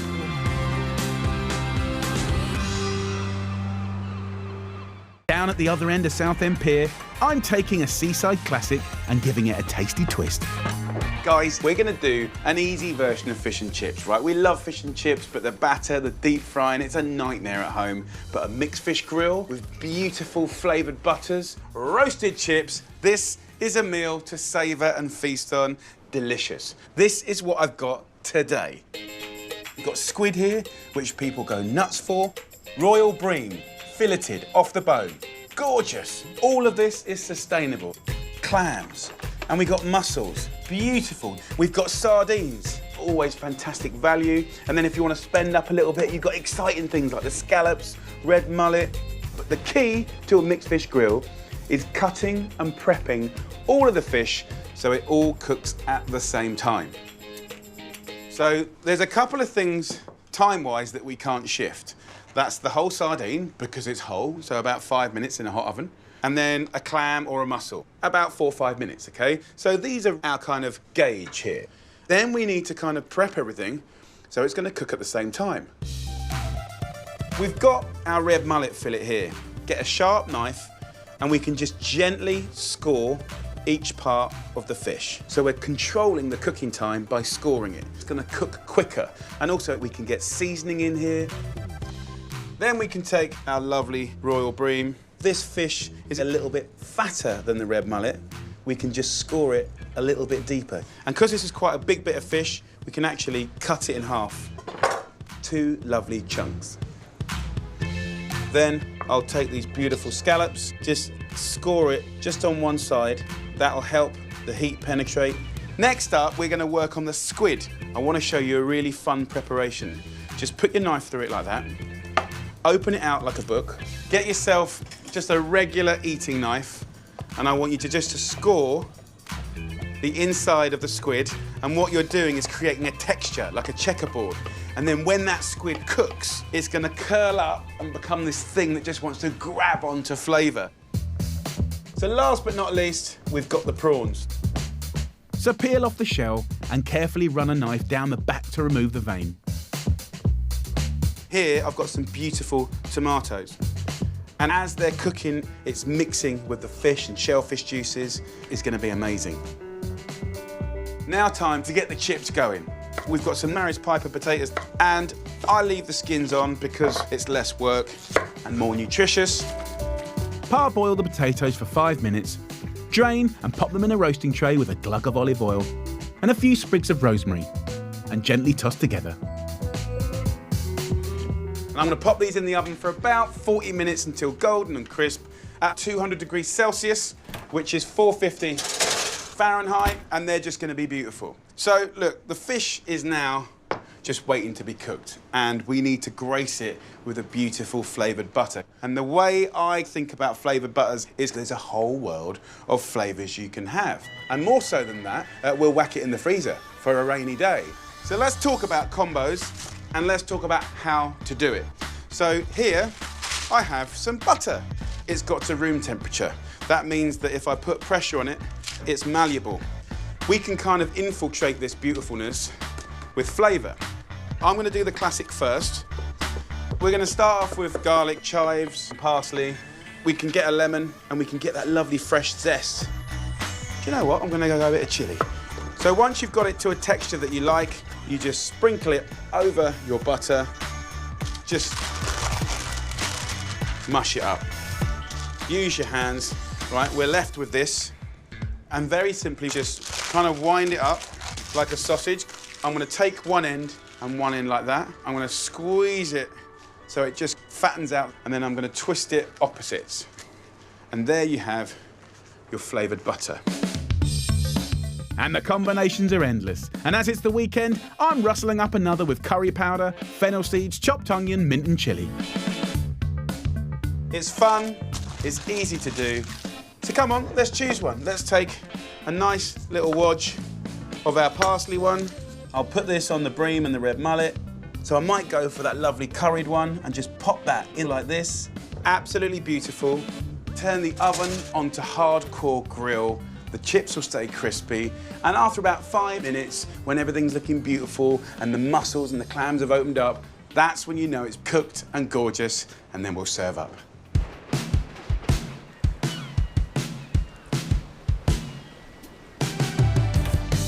Look at the steam coming out. Oh, look at that! Yes! That is what it's all about. And our homemade golden roasted chips, delicious. But guys, look at this. It's a joy to behold and see all these juices. Oh my Lord. You can see that our little shellfish have all opened up. So let's have a little plate up. A lovely chunk of that royal bream. What a joy. We've got our mate, Mr. Prawn. Let's have a little try up. Oh, simple, so sweet. You've got the flavour of the garlic and the herb. You've got curried butter. So the palate is going from one flavour to another. Get a chip in there and get some of the juice. What a joy. It's the weekend, and now it's time for something truly delicious. We're gonna roast the chicken, but we're gonna take it to a whole different place. Inspired by Korea, we're gonna make an amazing kimchi marinade, and I'm gonna stuff it in these beautiful little fluffy coconut buns with a slaw, with a sauce, in your mouth. Come on! We can do this, you're gonna love it. So, we're gonna start off with the marinade sauce. It starts here with the kimchi. Kimchi is fermented cabbage. If you go around supermarkets, you're gonna find it. Amazing flavour. So in a liquidizer, we're gonna add 250 grams of kimchi. And then we've got another new ingredient that you can find in more and more supermarkets, and definitely Asian supermarkets. This is called gochujang. And it's made out of sweet peppers, glutinous rice, soya beans, chilies. It's like the backbone to so many Korean dishes. 2 tablespoons of that is enough. Then we're going to add 2 tablespoons of soy sauce and some rice wine vinegar. Then, to add a little bit of crunch, gently toast up some sesame seeds. 2 tablespoons of these and put them into the sauce. Then I'm going to save back the rest of these to scatter onto our chicken later. Let's do a little whizzing up. Oh! What I love about this is it's those ingredients whiz up and already we're in a place of deliciousness. This sauce here is going to have 3 roles. The first role is to go on our chicken as a marinade. So I'll put about 1/4 of that in there. And then we want to create the glaze and the sauce.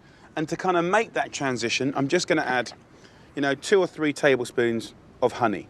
That will give a nice sweetness. So just another quick little whiz. So pour half in a bowl for your dipping sauce and keep the rest for your glaze. So with a marinade, rub it around the bird, under, over, get right in the wings, get right in the legs, rub it all the way around. Now, we're going to roast this chicken for 1 hour and 20 minutes at 180 degrees Celsius, which is 350 Fahrenheit, and it's going to be gorgeous. Right, so now we're going to do the buns, steamed buns. They're light, they're fluffy. I'm using this tin as my measure. 1 tin of coconut milk to 2 heaped tins of self-raising flour. It works every single time. So move it around with a fork as much as you can until it gets too hard, and then we can use our hands and just knead it up. And that flavour of just very gentle coconut is sublime. What I'm going to do now is make about 10 to 12 little buns. Get your hand like a little cage.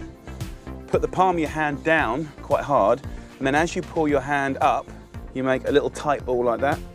Now get your dough and roll it out roughly around that big. But what we want to do is steam it like that. So it's like a little parcel that we can open out. Now, we don't want it to stick. So I'm going to take a little bit of greaseproof paper and a little sesame oil, and I'm just going to take a little dab on my finger and then put our beautiful steamed bun like that. The recipe's so simple that we can just spend a bit of love and care making these edible little kind of transport units that are going to go in your mouth. Lovely. Then after 1 hour and 20 minutes, have a little look at my friend here. It looks like a very gnarly, rustic, spiced up chicken. That leftover sauce that we had, do you remember we put the honey in there? That can now become like a glaze. So we can stick things to it, like the sesame seeds. And I'm gonna put it back in the oven, not to cook, the oven's now off. But that heat will just kind of tighten up that glaze, and that gives us like 10 minutes to steam up our buns and make our little slaw. This is gonna be amazing. I'm gonna place these buns 6 at a time in a layer of these steamers. The bread's gonna like rehydrate, it's gonna puff up. Put some water in a pan, get that boiling, and this goes on top. It literally takes 10 minutes to steam. Happy days. so onto the slaw. I've got some bok choy here, I've got some Chinese cabbage, some carrot, and I've got some spring onions, and I've got some chili. Add the zest and juice of 2 limes and a teaspoon of sesame oil. Now the last ingredient, chili flakes, and these are the sweet chilies that go in that lovely chili paste that we've used. They're not hot, they're actually quite sweet and very delicious. And then really finely slice these ingredients. Try and get it thin, not chunky. So just dress this up, almost like shake it in your hands. Let's bring the little party together. Out with the chicken, come on! I mean, look at that. It looks amazing. Imagine putting that on a dinner table. Come on, guys, get around. Dips, sauces, little bit of slaw. Let's have a look at the buns. Yeah! Right, enough talking. Let's eat. Let me show you how to make one of these buns. This is what it's all about. And I want to hit that with just a little bit of our sauce. Bundle it with a nice wodge of this slaw. So get chunks of the chicken. It's juicy and it's going to be messy. And look at that, my friend. A beautiful stuffed steam bun just for you. Right.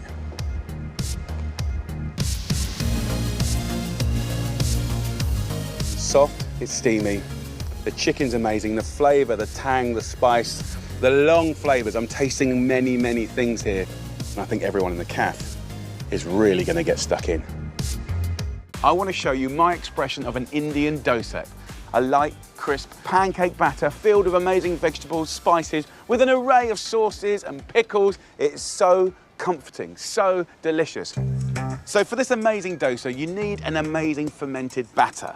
It's very easy, but it's a 2-day process, and the fermenting might freak you out. Don't let it freak you out. The fermenting will give you texture, bubbles, and flavour like you won't believe.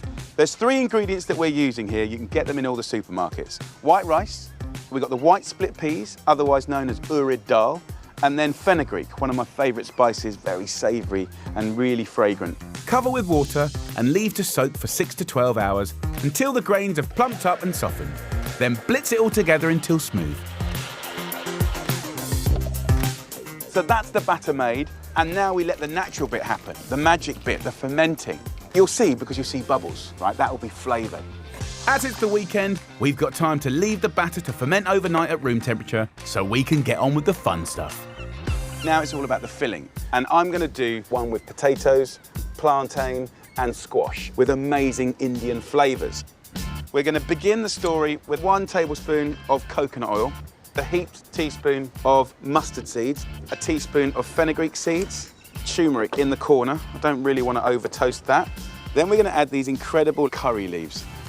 Then finally chop a 10cm piece of ginger, 2 red chillies and add to the pan.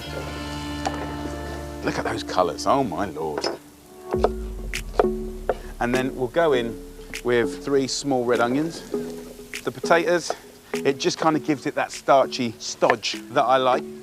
Then there's this little fella, the plantain. I mean, it looks like a banana, but it's more starchy, more substantial. It's fantastic. And then I've got some amazing squash. Look at the colour. I mean, this is really nutritious, delicious, colourful food with spices and herbs. Honestly, when you eat this, it's going to blow your mind. So pop the tray into the oven at 180 degrees Celsius or 350 Fahrenheit and let the filling cook for an hour. This is the really exciting bit. We're going to make the sauces and the pickles. The ones that we know probably most is mango chutney. Delicious, but I want to show you one that's full of life, full of vibrance. Take 3 nice, really ripe tomatoes and just gently and carefully grate it. What will happen is it will mush the flesh and it will leave you with the skin. On these box graters, see there's a finer side, so I'll use the onion for that. And the acidity in the tomatoes is going to kind of like almost pickle the onion. It's just going to have that kind of nice saucery tang to it.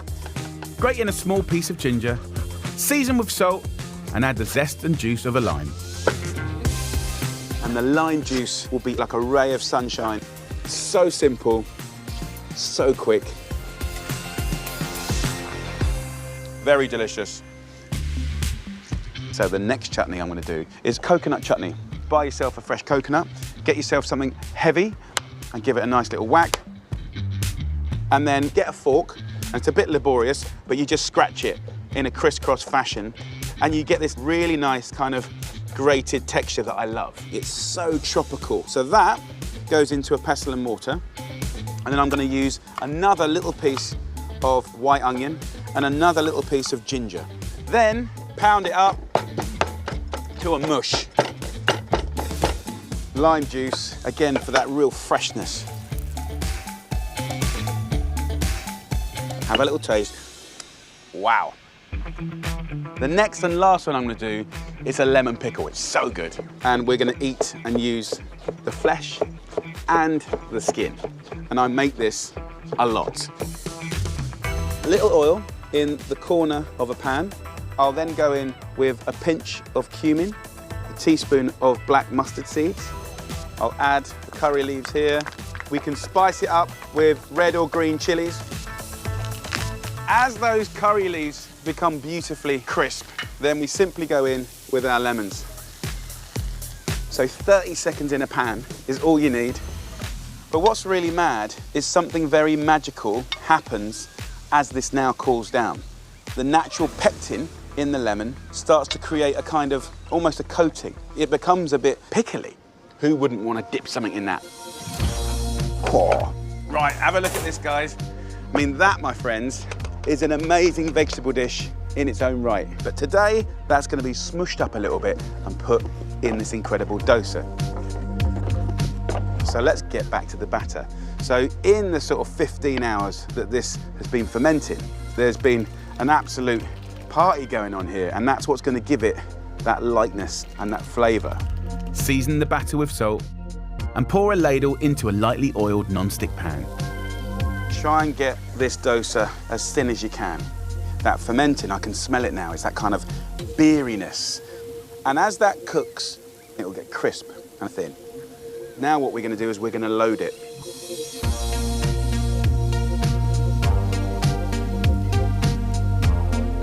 Wowzers. I mean, look at the thinness of this. And happy days. This is like no pancake you've ever had before. This, guys, is a dosa. Those intelligent, brilliant Indian flavors that I love so much. Right, enough talking. Let's do it. As I tear off little bits, I can go in and kind of take some of that tomato chutney and maybe a bit of, you know, the coconut. Mmm. Oh my Lord. Smiles all round. It's absolutely phenomenal. I don't even want to talk, I just want to eat. It's time for something truly scrumptious. Beautiful chicken katsu curry with a wonderful homemade curry sauce, coconut rice, a little pickle. Weekend dishes do not get more delicious than this.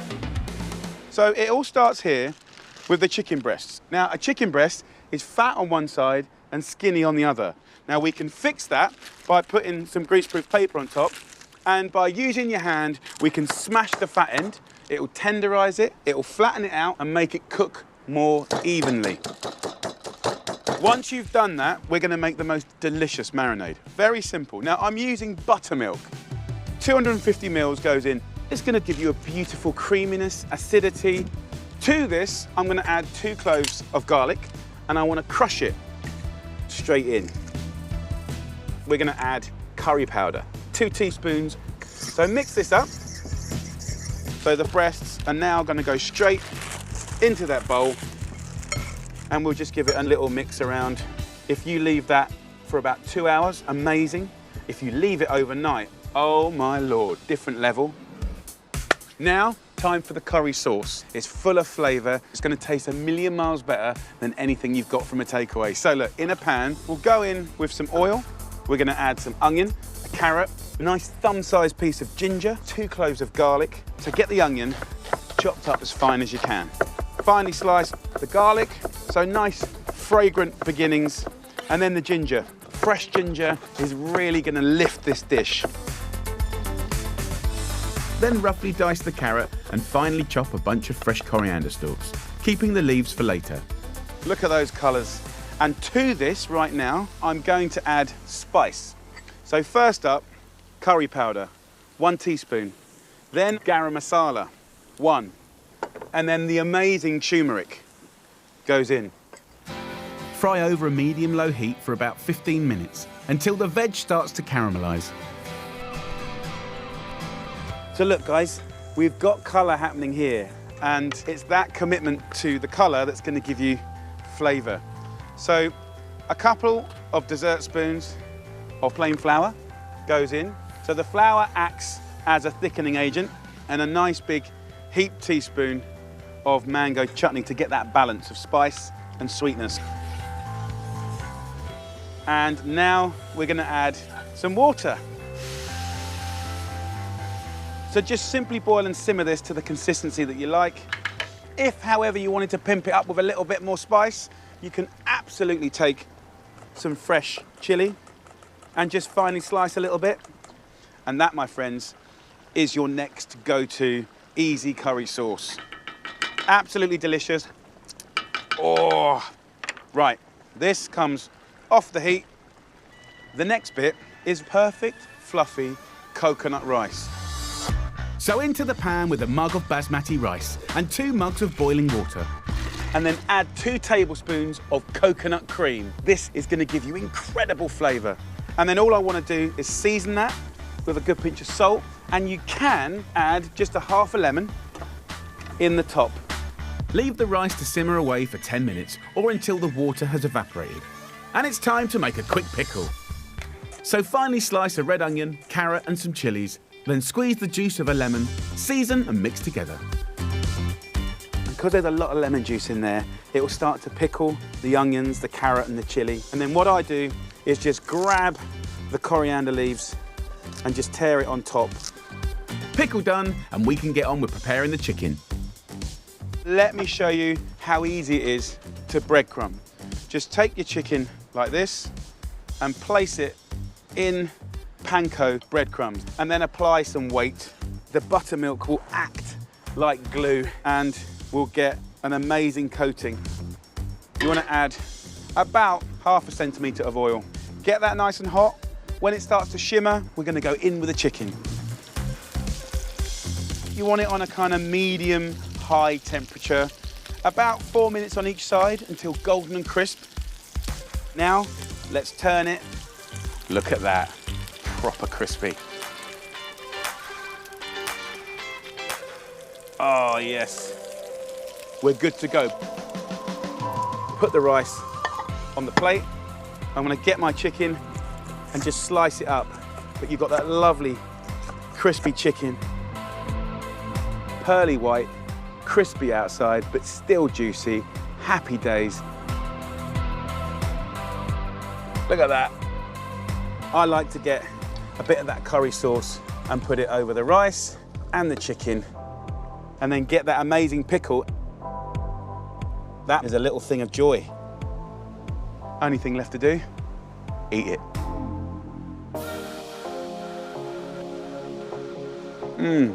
That, my friends, is a treat of a dish. So many flavors, so many textures. It's so crunchy, so comforting. And I reckon everyone in the cafe is just gonna savor the moment.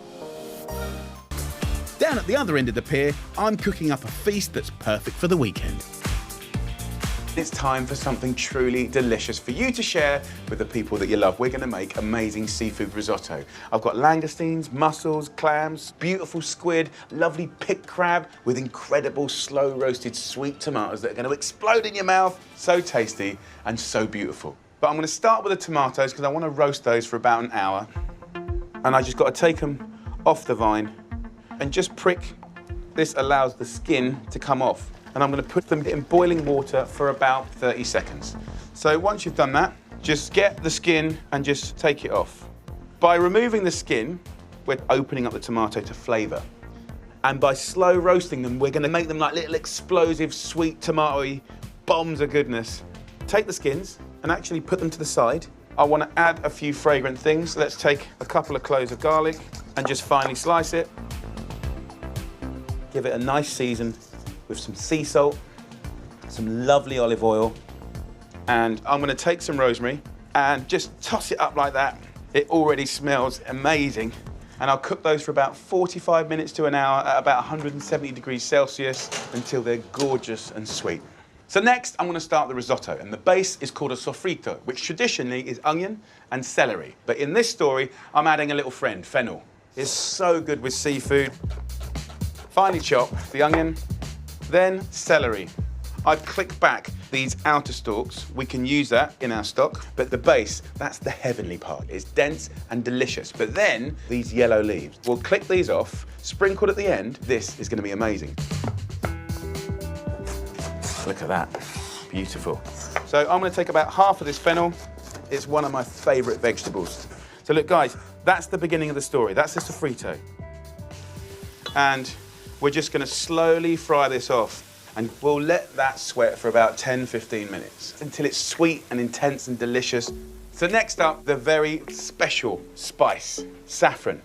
By weight, still one of the most expensive products in the world. And these are the little stamens of the crocus. But what amazes me is how just that can make a difference to a plate of food.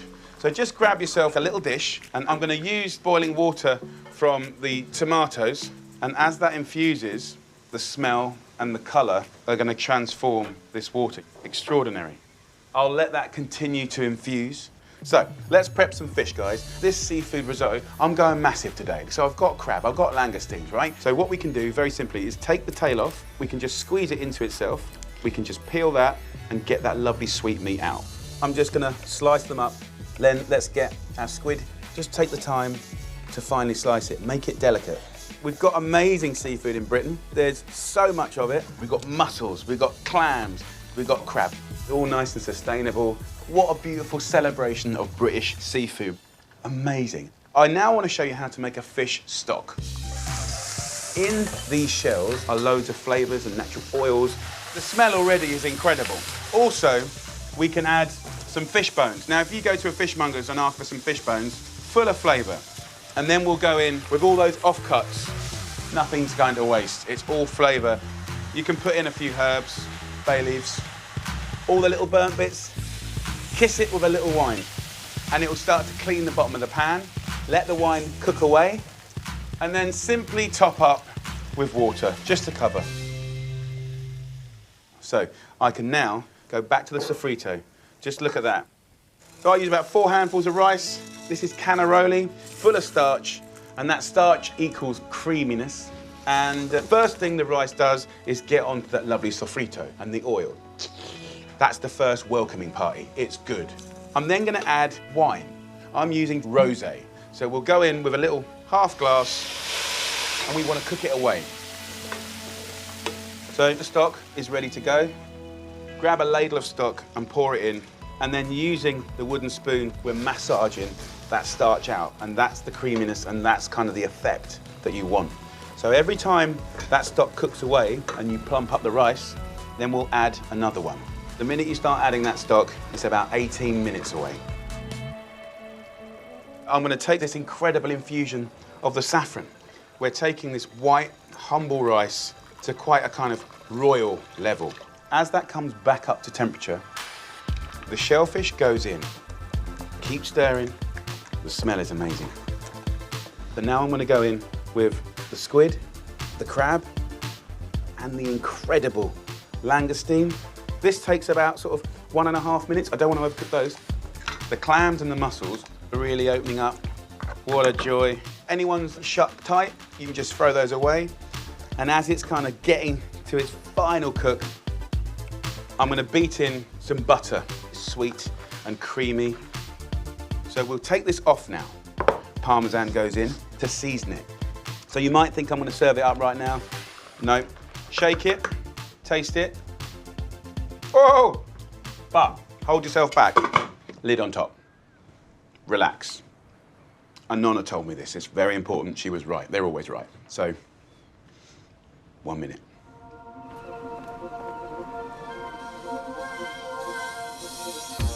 So it's had its minute. And it's gorgeously oozy. Oh, mamma mia.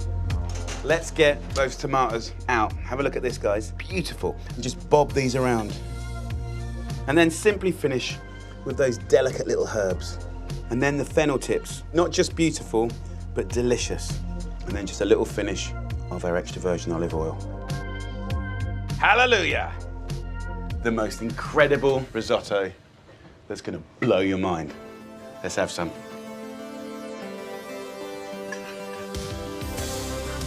Oh my Lord.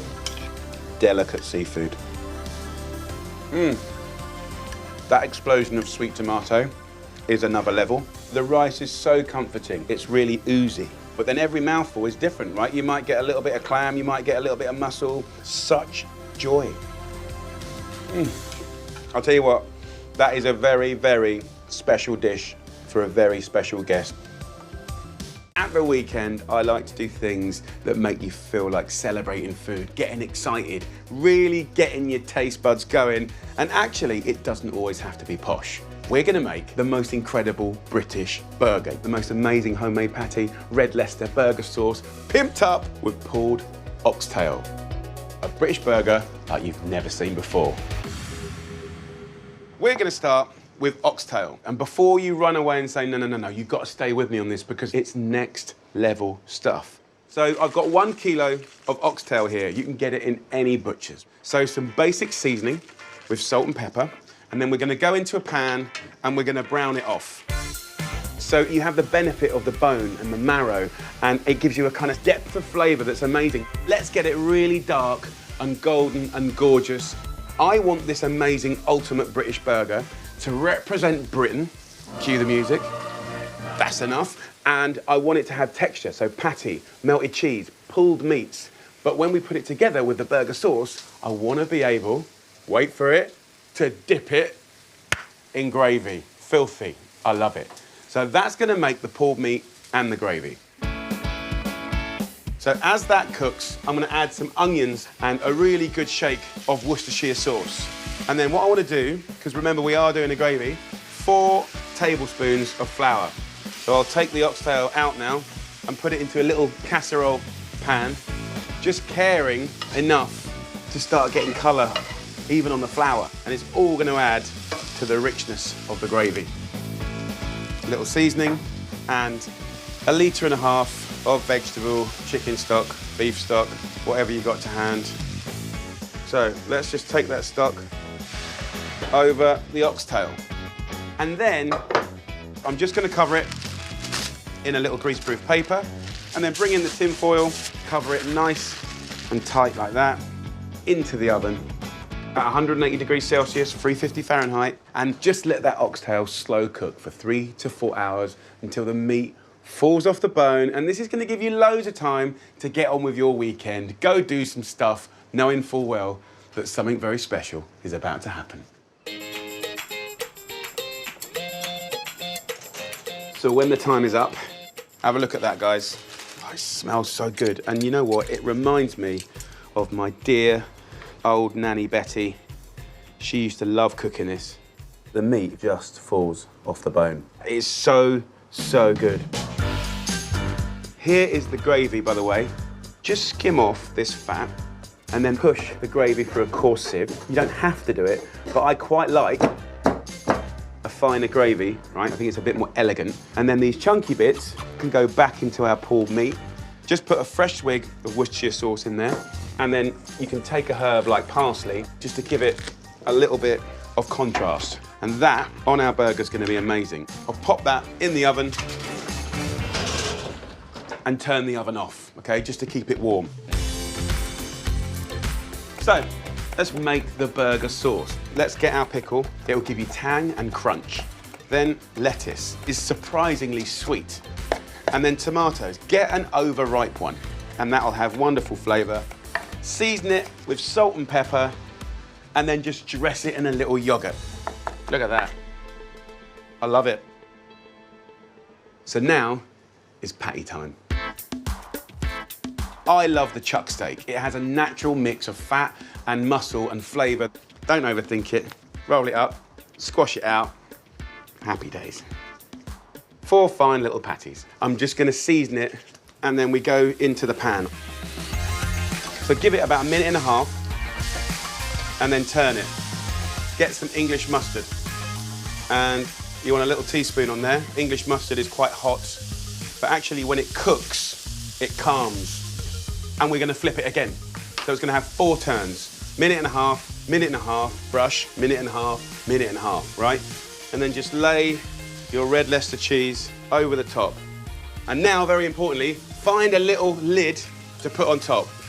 The great thing about that bowl is it creates like a little bit of steam that just makes the cheese ooze. Jiggle that bun around in some of that rendered fat and gorgeousness. A nice bun only requires a few little minutes. It's the time to show you the ultimate burger. Let's get the oxtail out of the oven. Look at that. Oh my Lord. We take the burger sauce, 2 little spoons. Look at that. And that ooze is a thing of beauty. Incredible oxtail. Oh my Lord, behave. And then a little bun on top. But we ain't done yet, because remember, we made that gravy. And then you dip it. There's no polite way to eat this. It's gonna be messy, but it's gonna be one of the nicest things you eat. Pure indulgence. Oh, down at the other end of the pier, I'm cooking up a feast that will add a little bang to your Sunday lunch. It's the weekend and it's time for an incredible roast like you've never had before. I'm going to show you how to make gunpowder lamb, an amazing Southern Indian inspired dish, gnarly, crispy outsides, but blushing and sweet in the middle, with incredible coconut rice, pineapple salsa, the best feasting meal ever. And it all starts with a gorgeous leg of lamb. So ask your butcher to debone and butterfly it for you. So if we look at the lamb here, I want to just kind of accentuate opening it out. So I'll just score it a little bit here. So I'm kind of evening out the thicknesses. Now, the reason for butterflying it is kind of opening it out like a book, exposing surface area, but allowing a paste or a marinade to really get in there. So now we're ready for some flavour. The gunpowder spice mix. It's actually called poddy in southern India. Gunpowder meaning it's got kick. I'm just going to toast some spices. Go in with 2 teaspoons of coriander seeds and then 2 teaspoons of fenugreek. Black pepper, wonderful. And then I'm going to use 2 teaspoons of turmeric, 2 sweet cayenne, and then 2 of these brilliant little dried chilies. Fantastic. It's getting smoky, so you're waking up the flavour. Add a good pinch of sea salt. Give it a muddle first, like this, and then start bashing. So now we have that luminous powder. We can kind of put some wet elements in. 2 cloves of garlic, 2 tablespoons of vegetable oil, 2 tablespoons of vinegar. The smell is off the chart. Time to get our hands going. Let's get all that paste out, get all the flavour in all the cracks and crannies. So in it goes. Look at that. So I'm going to go over to a griddle pan now. This is preheated onto high.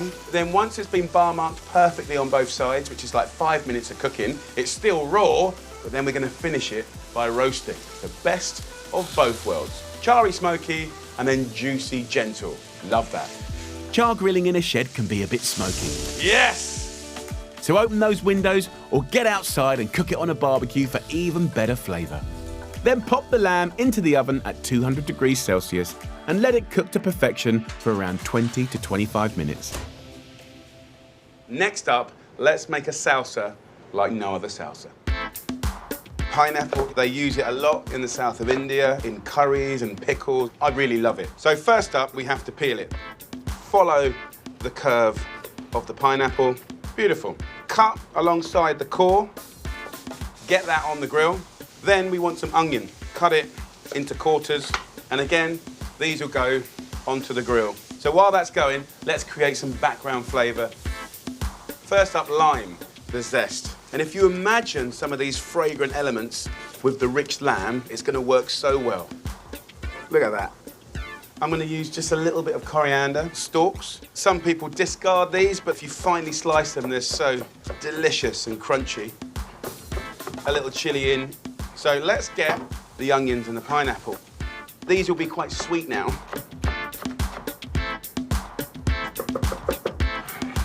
Look at that.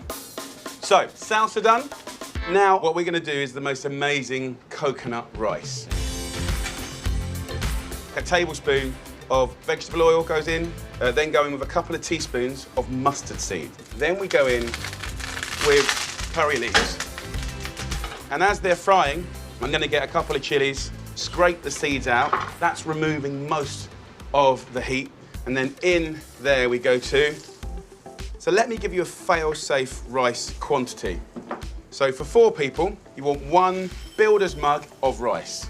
Now, to every cup of rice, you want 2 cups of water.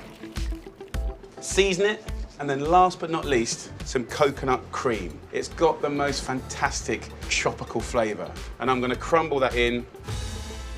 The gas is on full whack. That'll take about 12 minutes to cook until light and fluffy. Then I'm gonna turn the heat down and let it kind of sizzle to give you a crust.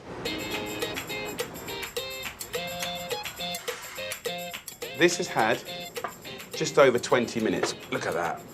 We'll let that rest, and we want that to rest for like 15 minutes, okay? Gunpowder juices, oh my lordy lord.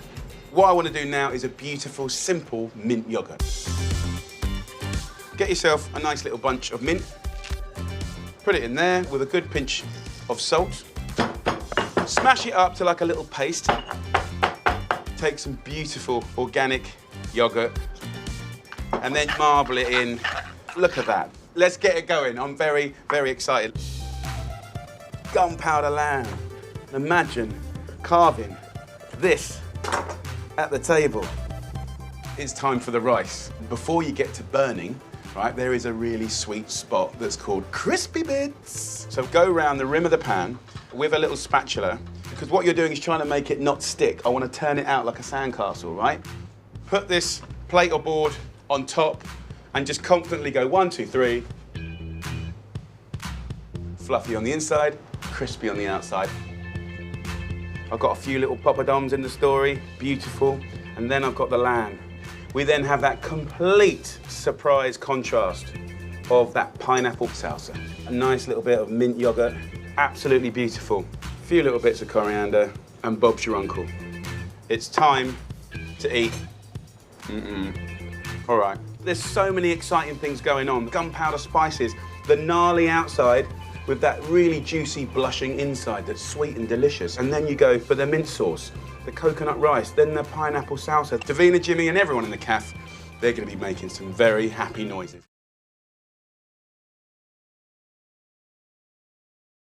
Time to do something incredible that you're gonna love, something a bit special. We're gonna make homemade ravioli with smashed potato, sweet onions, radicchio, fontina cheese, and parmesan. Little edible parcels that people are gonna go mad for. So it all starts with the filling, and this filling is a different one, right? It's actually a potato filling. Take 2 potatoes, give them a little stab up with a fork, and then we're gonna throw them straight into the oven at about 200 degrees Celsius for about an hour. And then the rest of the filling is super, super simple. Take a red onion, cut those into quarters with some radicchio. It's an Italian salad leaf. It's bitter and crunchy. I want to season this with salt, pepper, nice extra virgin olive oil, and a generous drizzle of balsamic vinegar. Got some lovely thyme here, and that's going to be amazing. Get some greaseproof paper, tuck that up into bed. So, let that roast away for about 40 minutes to an hour, and then both of them will be raring to go. But of course, to wrap that filling, we need the pasta. So, in a bowl, add 400 grams of pasta flour, and then in there, about 70 grams of semolina. And then we're gonna use 12 egg yolks. So what we get is pasta that is silky. I mean, look, the point of making your own pasta is to do something exceptional, something extraordinary. So last one goes in, happy days. Add a little bit of water, and you can add just a little bit of oil. And then we'll use a fork to start off with. You want it tacky, but not sticky. You want it pliable and malleable, but, you know, not hard. If it's too hard, add some water. If it's too wet and sticky, add some flour. Easy. Now that we've got a nice little texture in this bowl, let's knead it. So put your weight into it, push it away, bring it back. There's no real right or wrong way to do it. Once you've done that for about 5 minutes, what you'll have is an amazingly silky, elastic dough. And if you touch it, you can see it bouncing back. So what we need to do is now let it relax. So cover it in a damp cloth or a little bit of cling film. So wrap it up like that. That'll be ready in about half an hour, 40 minutes, and then we can make ravioli. Once cooked, take the fillings out of the oven, finely chop the radicchio and onion, and scoop out the potato from their skins. And then cheese is going to be what kind of makes this sort of holy trinity of flavors. So I'm using Parmesan, but I'm also using Fontina. But the nice thing about this is you can use any cheese you can get your hands on, as long as it melts nicely and it tastes delicious. Mix it all together and season to perfection. Take chunks about this big. Just roll them into little balls. And of course, the size of your ball will control the size of your ravioli. So now for the exciting bit. It's very, very simple. I use the pasta machine, and I think that is much, much easier and more consistent. So for the first couple of goes, go on to the widest setting, roll it through, fold it in half, and lightly flour it. And then each time we run it through, we'll go down a notch. So every time you take it down a notch, you're making the pasta sheet thinner and thinner. There is our lovely sheet of pasta. Right, let's lay it out and just put a little bit of water in there. Take our filling and just lay it about 2 centimeters away from the edge. And then once we've done that, just flop it over like this. And it's quite malleable. Use your fingers, not your fingernails. You don't want to cut through the pasta. Use the little curve of your finger to just, you know, slowly hug around that ravioli and go from one side to the other. And then we use our cutter or our knife to just clean up the edge all the way along the length, in between the gaps. And here is your homemade ravioli. That, my friends, is a thing of beauty. We're going to put this into boiling water for about 2.5 minutes. We'll season that water with salt. Now, while that's cooking, what I want to do is toast off some hazelnuts on a medium heat, right? I'll put them into a pestle and mortar. Just pound up half of the nuts to a powder and then just crack some. Then I'll go into the pan with a little olive oil and then some thyme.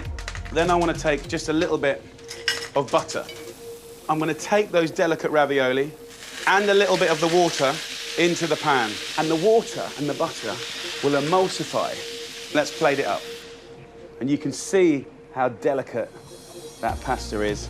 Look at that. Put some of that lovely butter around the plate. Get some of those hazelnuts. And then, a bit of Parmesan. And that, my friends, is a ravioli worth savouring. So let's get in there. Oh my Lord. Flavour explosion. The feel of that fresh pasta is like nothing else. It is so silky.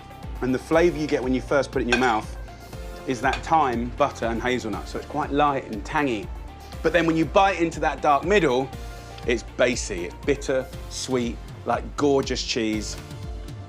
They are the silkiest, smoothest little mouthfuls of joy that you're ever going to eat. Down at my beach hut, I've got a great little recipe that gives you a whole new way to cook your meat and all the trimmings. It's the weekend and I want to show you a lovely feasting dish that we just love at home, poached chicken with broth that is absolutely to die for. Noodles, dumplings, supercharging it with loads of veggies. It's a brilliant sharing dish that's not only comforting but super healthy as well. So first up, we start with this. A nice 2 kilo organic chicken into some cold water. And then I want to flavour this water up using juniper berries. This is the flavour of gin. Just by crushing them in your fingers, you can get that into the water. Add a little salt, and then next, herbs. Just pick any nice woody herbs you can get your hands on. Rosemary, thyme. Grab it in a nice little bunch like this, and I'm going to poach that gently for 1.5 hours, giving you loads of time to sit back, relax, and enjoy the weekend.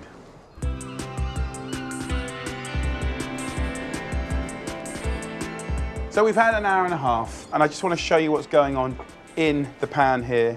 The natural fat comes to one side. So what we can do is get some of that lovely fat and keep it, because we're going to make the most amazing dumplings. And why make it from butter or oil when you can make it from chicken fat? Delicious. While that chicken's just kind of ticking away, what I can do is get some veggies in there. So celery, we've got these lovely leaves that we'll save for later. Cut that in half and then into quarters. The carrots we can half. Onion into eighths. And then last but not least, fennel. It's got an aniseed flavour when it's raw, but when you cook it, it's just a really fragrant, delicious, sweet vegetable. So again, take this inner herby part here, and that can go alongside our celery leaves. So these herbs will be brilliant, sprinkled on the hot broth at the very end. So the fennel into eighths.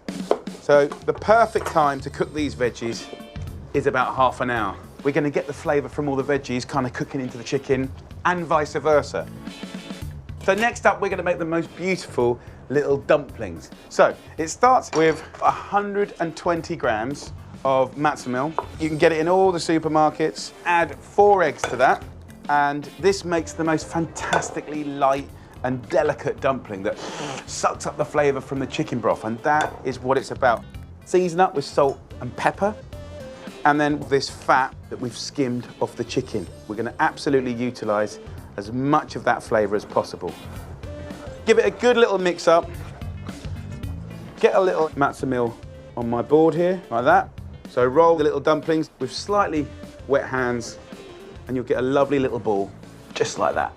And as they sit on the little extra dust, it'll absorb it and almost create like an outside coating. Rolling, rolling, rolling.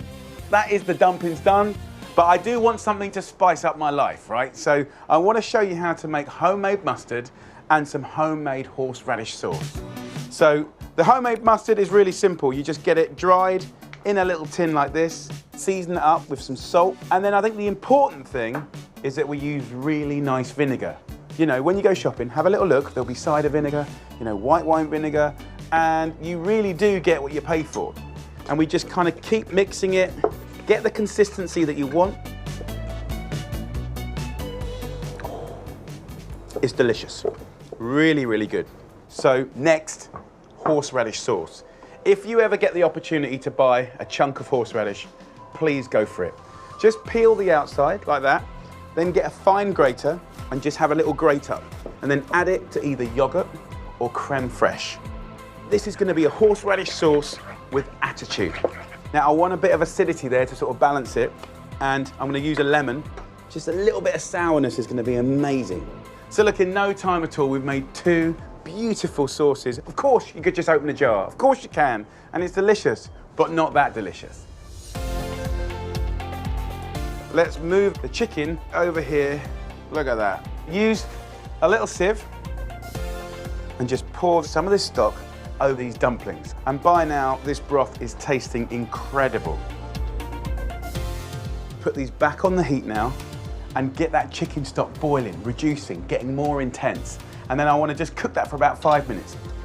And what's nice is as they're boiling, they're sort of spinning around, swelling up, sucking up that chicken stock. And we can add to that. We can add kind of vibrance. So we can go in of seasonal peas, broad beans, but even in the winter, frozen peas are amazing. Also, noodles. It's just the sort of thing I love in a bowl to kind of slurp on. So in with the noodles for another 5 minutes, and we're ready to go. So while that cooks, I want to show you how to pull this chicken. If I just get the other side of the ladle, pick the chicken up like that, and then just get it onto this platter. And then on the platter, let's move the veggies in. Look at that. What I want to do now is break up this chicken so I can literally just pull all this off the bone. The cooking's done all the hard work for you, and it's very, very tender now. Okay, so in the pan here, just the colour, it's just, you know that that's going to be beautiful. And we can just top up. So a bit more on the noodles, yeah, we'll take it. Go over to the platter and be quite generous, because it's all about the broth. Joyful, nice extra virgin olive oil. Just drizzle that over the top. And then get those herbs, the little bits of fennel and the little bits of celery leaf, just pick those over the top.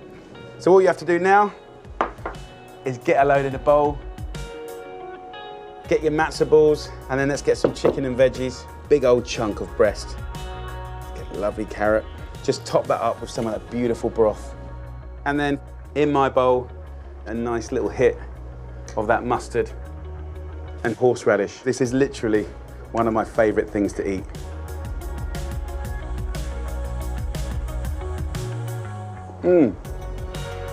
Delicious. The broth is intense. It's food that makes you feel good. The chicken is so tender, and with the noodles and the dumplings, it's just amazing.